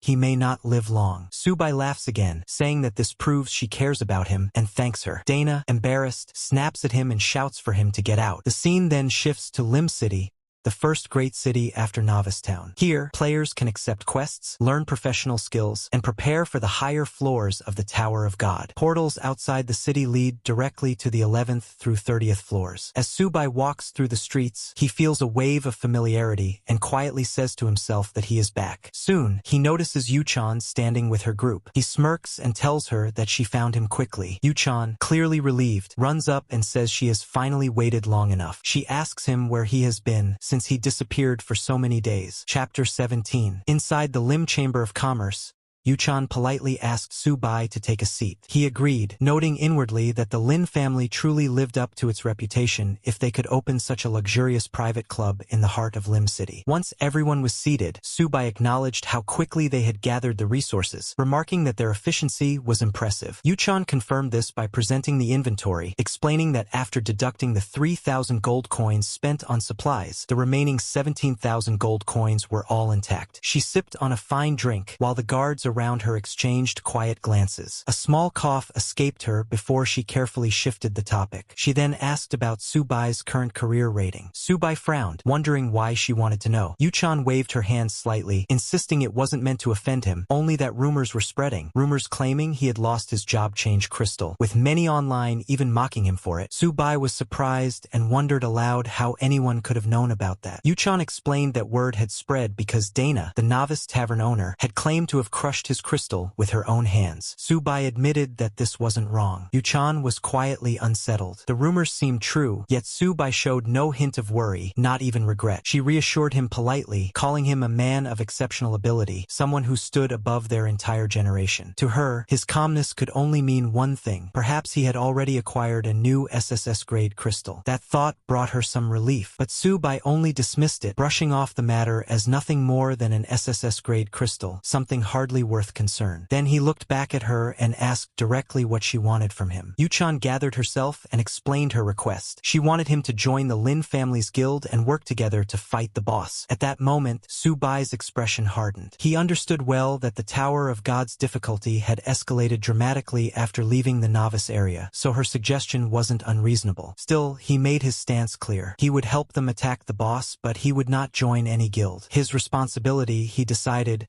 would only be to lead them in clearing the 5th floor. The team composition required 5 magic professions, all high damage types. Too many support or defensive roles would kill any chance of a record run. Yuchan's eyes went wide at that, and she practically leapt to her feet, asking if he really meant to set a record. Subai only shrugged inwardly. He knew the math. Normally, it took 20 people to clear a level cleanly. Going for a record meant a very different build. When Yuchan wondered aloud whether it was even possible, Subai told her not to bother if she didn't believe him. He added that the reward for a record wasn't nearly as good as a first kill reward, so he didn't have to do it for the money. He started to walk off, but Yuchan trailed after him, quickly covering for her earlier surprise and asking when they should start. She also asked if the team name could carry the Lin clan prefix. Subai agreed to begin tomorrow. He had matters to handle today. Yuchan beamed and immediately set things in motion. Her assistant pulled her aside and whispered that Subai supposedly had no SSS-level crystals anymore. Could he really lead them to break a record? The assistant muttered that the whole thing smelled like a lie. Yuchan glanced back at him, sharp and cold. She reminded him that when Subai was a newbie, he'd sliced through 3 or 4 of them like nothing. If they had treated him as an enemy back then, they might all still be stuck in Novice Town. With that, she ordered him to arrange 4 B-rank magicians and hold 1 slot open for her as backup. No more stupid questions. The assistant stammered his compliance but kept his private resentment to himself, thinking Subai was courting a quick death. Later, at the city lord's mansion, a guard Wu Kai stepped forward and barked that Su Bai couldn't barge in without permission. The guards would shoot first and ask questions later. Su Bai tilted his head and asked what the fuss was about, then offered to share a secret to get in. The man blinked, suspicious but curious. Su Bai simply told him that the only real requirement was strength. If you were strong enough, entry would be no problem at all. As Su Bai approached the entrance, the guard suddenly straightened, his tone changing completely. He addressed Su Bai respectfully, calling him Sir Brave and inviting him inside, explaining that the city lord was currently at the training ground. The onlookers outside froze. None of them could believe what they had just witnessed. A complete newbie had simply walked into the city lord's mansion as if it were his own courtyard. To them, it was outrageous. Inside, Su Bai was quickly surrounded by guards and escorted through the halls. Before long, a deafening explosion shook the ground ahead. Su Bai narrowed his eyes and spotted two figures in the distance. One of them, breathing heavily, was Guard Captain Orlando Mullen, level 180, an Earth magician. The other was none other than the Lord of Rim City, Black Ryan, level 200, a human swordsman. Su Bai felt his pulse quicken. This was it, the famous hidden plot of the city lord's mansion. He had stumbled into it by sheer luck. And luck like this meant one thing, a chance to comprehend rare, high-level skills. A soldier glanced back at Su Bai and respectfully asked him to wait, explaining that the city lord was training with the captain. Su Bai nodded. He didn't mind at all. In fact, his thoughts were racing. Despite having gained dual professions, he lacked both active and passive skills and had no clear development path. Until now, the only option had been grinding for random skill books. But this was something else entirely. Here, he could observe and learn directly from masters. Sure enough, a notification appeared before his eyes. C-level basic swordsmanship detected. Do you want to study it? Su Bai's lips curved upward. This was no ordinary swordsmanship. It was the personal skill of a level 200 great swordsman. Another alert flashed. D-level Earth-type primary stone wall detected. Do you want to learn it? He grinned, recognizing it immediately as one of Orlando Mullen's spells. He thought it would be a waste not to take advantage of this, so he confirmed without hesitation. The notifications cascaded in rapid succession. Congratulations on successfully learning the skill. Stone wall. C-level continuous step detected. Do you want to learn it? D-level earth element primary stone spike detected. Do you want to learn it? C-level upward attack detected. Do you want to learn it? Su Bai couldn't contain his excitement. He laughed under his breath and kept hitting confirm again and again, greedily devouring every single skill. This, he told himself, was exactly why he had come here. 10 minutes later, the exhausted magician was finally enveloped in a soft glow of healing magic. Su Bai, who had been standing off to the side, stifled a yawn and thought to himself that it was about time. They had spent all this while training, and he had only just finished mastering a few new skills before boredom started to set in. At that moment, a guard approached respectfully and informed the city lord that the brave had been waiting. Black Ryan, the Lord of Lim City, froze in surprise. He repeated the title as if testing his own ears, asking whether the man before him was truly a brave. He then requested to see proof of identity. The glowing notification above Su Bai clearly displayed the word brave man. Su Bai gave a short acknowledgement, and the city lord's expression shifted to one of awe. Without hesitation, he lowered himself into a bow, followed quickly by every guard and attendant in the chamber. Su Bai, caught off guard by their sudden reverence, awkwardly greeted them and told them to rise, remarking lightly that the ground was cold. Once he stood, the city lord regarded him with deep respect. He said that it was beyond belief. The brave had finally returned, the first to appear in over 100 years. Su Bai, puzzled, asked what exactly he meant by appearing again after 100 years. Inwardly, he recalled having heard something similar in his previous life, but had never understood the full meaning. The city lord explained solemnly that, according to legend, every century the Tower of God would give rise to an adventurer marked as the brave. That chosen one would pierce through the darkness and one day lead the people toward the dawn. Su Bai, however, brushed off the mysterious prophecy. He was far more interested in practical matters. He told the lord he had come to take on a quest and asked if one was available. For a moment, the city lord hesitated, thinking it was unusual for someone with the title of brave to request a task, especially at only level 10. He suddenly brightened as if struck with inspiration and offered a simple request. His dog had gone missing, and perhaps the brave might help search for it. The reward, he added quickly, could be 10 gold coins. Su Bai's face darkened immediately. To him, this was nothing short of an insult. He glared at the city lord with fiery red eyes, demanding to know if he was being treated like a beggar. The weight of his anger filled the chamber, and even the lord of Lim City, a level 200 swordsman, felt a pang of panic under that oppressive gaze. The magician standing nearby, realizing the tension in the room, quickly stepped forward. He offered an alternative, suggesting that if the brave hero did not mind, he himself had a few quests prepared, most of them rewarding skill points or basic skill books. Inwardly, Orlando Mullen could not help but think that asking the brave to look for a lost dog was nothing short of an insult. Almost immediately, a series of notifications appeared before Su Bai's eyes. Magician Orlando Mullen issues a quest: collect 200 skull flowers. Reward: 10 skill points. Magician Orlando Mullen issues a quest: collect 1,000 skeleton soul fires. Reward: 10 skill points. Su Bai nodded with approval. Not bad, he thought aloud, which made Mullen beam with pride. The magician even chuckled nervously,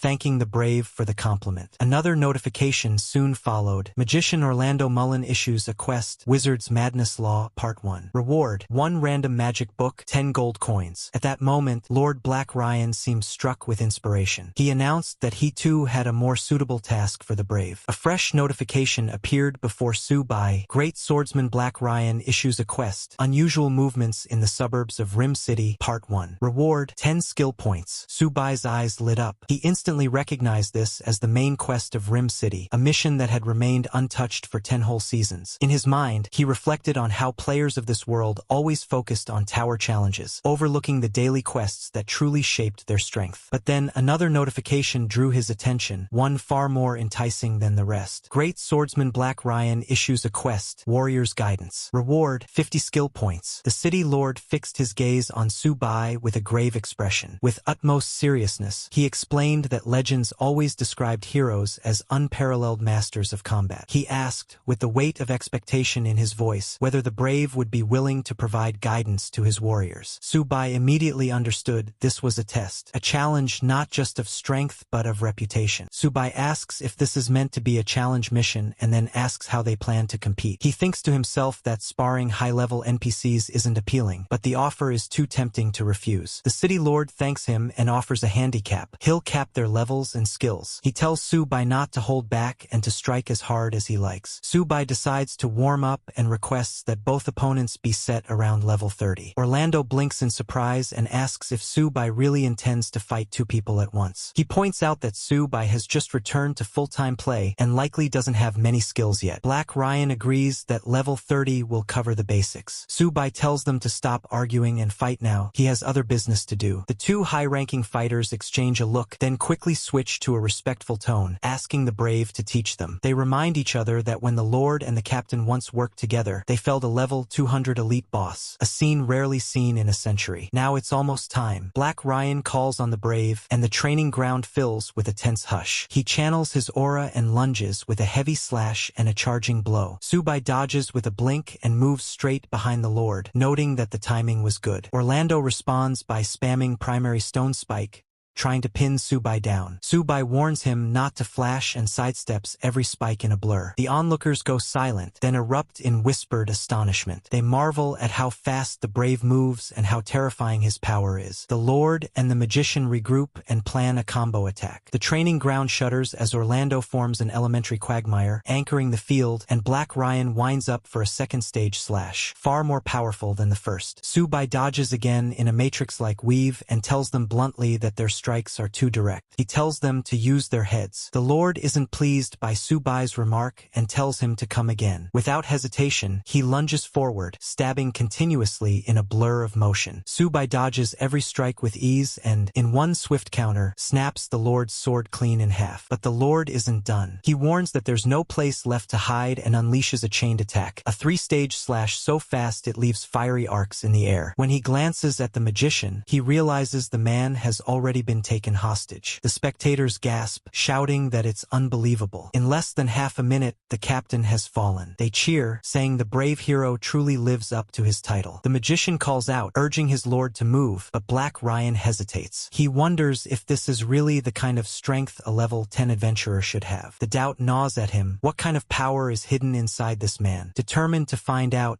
he steadies his stance again. He refuses to admit defeat, especially to someone so low-level. The thought alone feels humiliating. With renewed fury, he charges, unleashing a 4-stage slash wrapped in blazing fire. The energy surges towards Su Bai like a burning storm, but before it can land, Su Bai vanishes from sight. In the blink of an eye, he's behind the Lord, his blade glowing as he performs a sword chi flash. The impact sends the Lord sprawling, unable to stand. When the dust settles, even Black Ryan has to admit defeat. Su Bai points his sword toward him and tells him he's still far from reaching his level. Then, as calmly as ever, he opens his interface and checks the notifications. The Quest Warrior's guidance is complete and the rewards have been received. Of course, rewards are the best part, and Su Bai doesn't waste a second checking them. Meanwhile, the Lord lowers his head, humbled. He admits that when he was young, he'd heard the stories of a hero unmatched among his peers, but he'd never believed them. Now he realizes how narrow his vision truly was. The magician agrees, saying that even if they were both reduced to level 50, the brave hero would still overpower them. That brief exchange of blows was enough to convince them completely. Su Bai tells them that their control over their skills is impressive, and that he'll come to spar again when he has the time. He mentions he has a mission to finish and turns to leave. The Lord only nods and tells him he's always welcome at the mansion. Su Bai waves a hand dismissively, telling them not to bother seeing him off. He promises to drop by again next time, and just like that, he walks out, leaving the stunned guards and the silent training ground behind him. As soon as the match ends, Su Bai rushes past the crowd without a word. He has no intention of chatting with anyone or soaking in their admiration. He just wants to move forward. Behind him,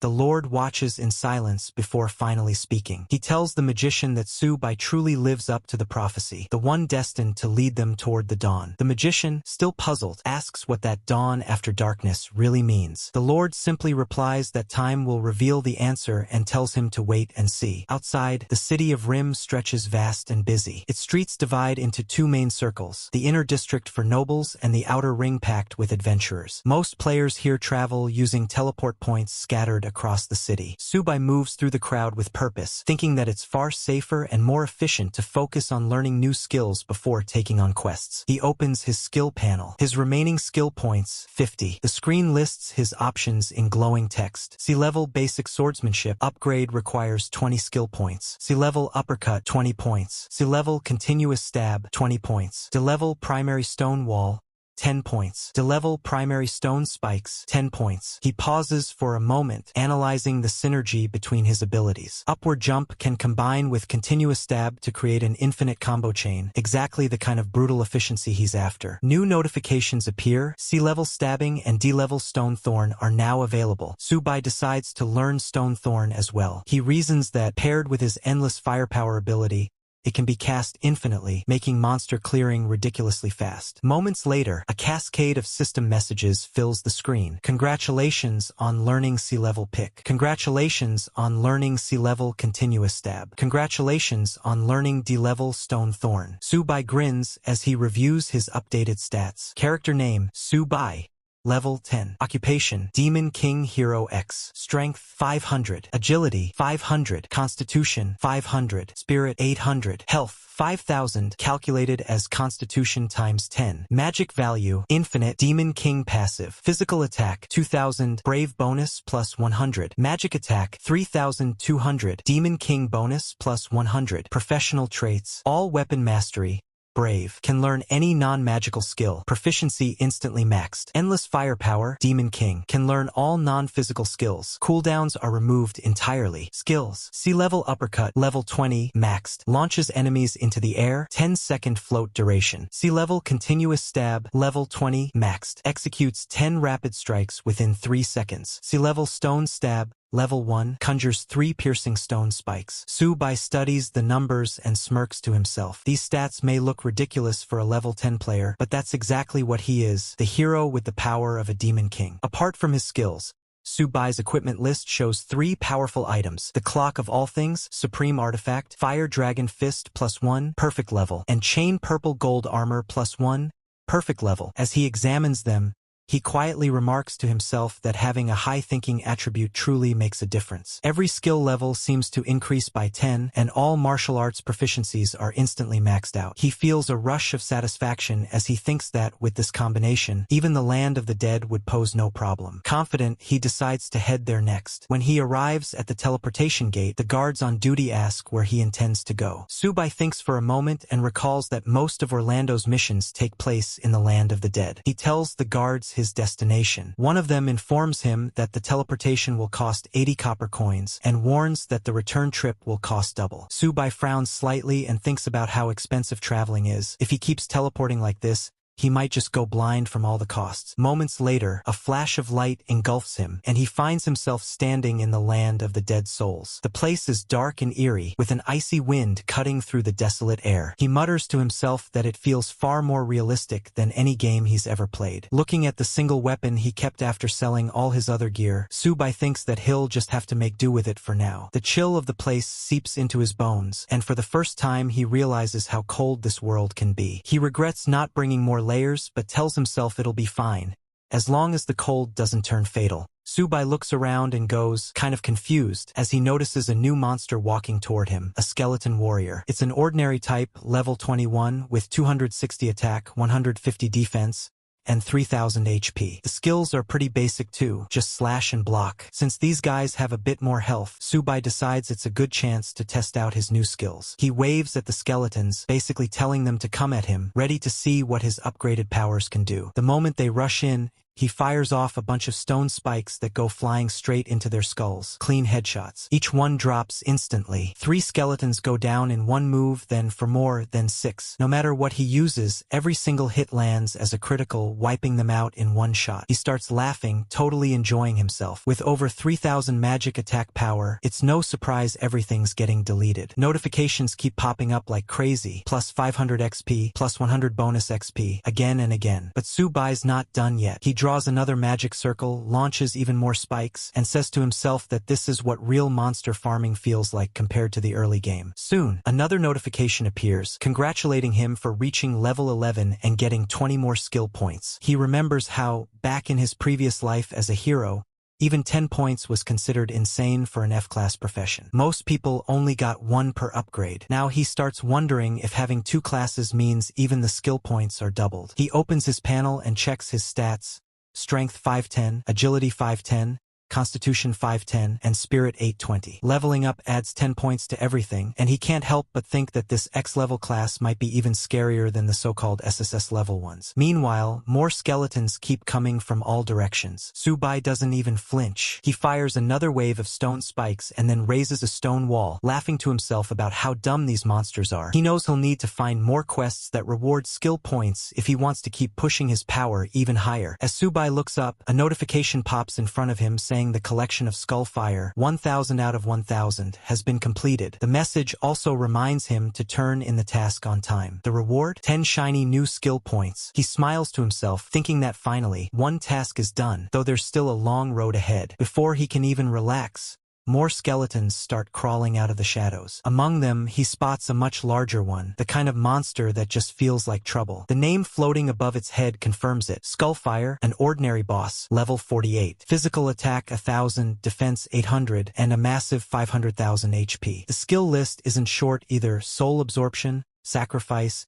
stomp, and critical strike. Without wasting a single second, Subai raises his hand and launches another round of stone spikes. He laughs and says something to himself about how the more that come, the more fun this gets. His attacks tear through the skeleton army like paper. 18 go down in seconds, then 23, then another 40. The regular monsters can't even process what's happening. They keep charging, but every single one is getting deleted in an instant. At some point, even the boss seems to notice how bad things are going. The remaining skeletons start gathering around it, almost like they're having a quick team meeting mid-battle. Subai watches them closely, a bit curious. He wonders if this is some kind of special move, but then he reminds himself, with his infinite magic power, there's nothing they can really do against him. A few moments later, he realizes what's going on. The skeletons aren't retreating, they're sacrificing themselves. The more they offer, the stronger Skullfire becomes. Subai's expression shifts from confident to intrigued. He mutters in his head that this might actually get interesting. It seems like the boss is preparing something huge, something dangerous enough that even he might need to stay on guard. Still, Subai can't help but find the situation a bit funny. He thinks that the boss should have probably tested a few smaller attacks first instead of jumping straight into the big one. Now that all its minions are gone, it's all or nothing. He grins, feeling that mix of danger and excitement, and says with a smirk that he's ready for whatever comes next. He quickly activates his levitation skill, getting into position as the ground starts shaking. The air around him fills with energy, and Subai prepares to counter whatever move Skullfire is about to unleash. Subai keeps hurling spike after spike, each one slamming straight into the boss and chopping away another 5,000 HP at a time. He doesn't even think about stopping. He's grinning, enjoying every second, telling himself that it's not over yet. The boss, on the other hand, is starting to look annoyed. It's taking hit after hit, but it's still holding back, waiting for the right moment to use its ultimate move. It seems confident that when that moment comes, Subai's done for. Subai can tell what it's thinking and laughs to himself. He says something like, "Trying to provoke me? Fine.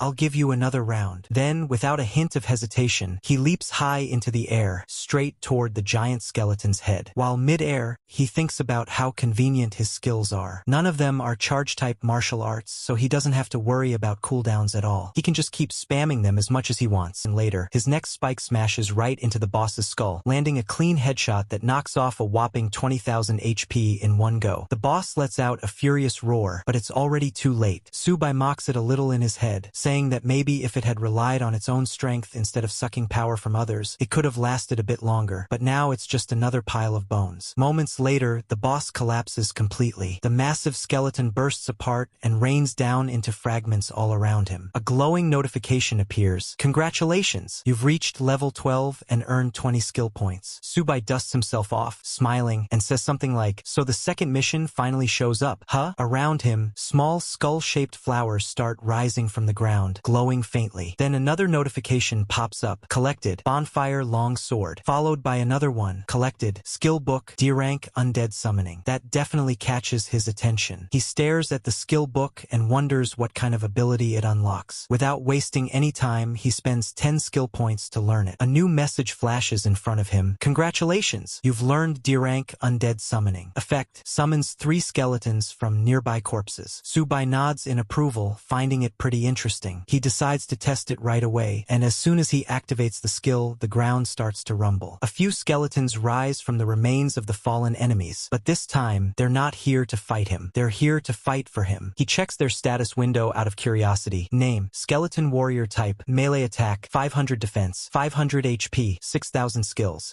/ Block Duration, 30 minutes. Seeing them line up in front of him like a small army, Subai folds his arms and looks at them with a mix of pride and curiosity, already thinking of all the ways he could use this new skill in battle. Subai looks at the panel and realizes there's no fixed level for his summons. Their strength is based entirely on his own stats. He figures that makes them about as powerful as level 40 monsters, which is honestly pretty impressive. With that kind of backup, he thinks he could just sit back and let his new skeleton army handle most enemies for him. Feeling proud, Subai watches his skeletons line up neatly in front of him and laughs to himself. He thinks that while these summons might not be much help in a one-on-one duel, in a big fight they definitely shine. To test them out, he orders them to start picking skullflowers since that's what he needs for his current quest. While the skeletons obediently go about their task, Subai strolls around casually, enjoying how much easier things have become. A notification soon pops up telling him the flower collection is complete and that he's earned 10 skill points. He grins, feeling satisfied, and thinks to himself that it's nice to sit back and enjoy the results of someone else's hard work for once. He even feels a bit generous, deciding not to overwork his skeletons. After all, they've just been brought back from the dead. Later, he reaches a new area called Death Swamp. The place looks grim and full of fog, and he wonders if the strange creature moving in the distance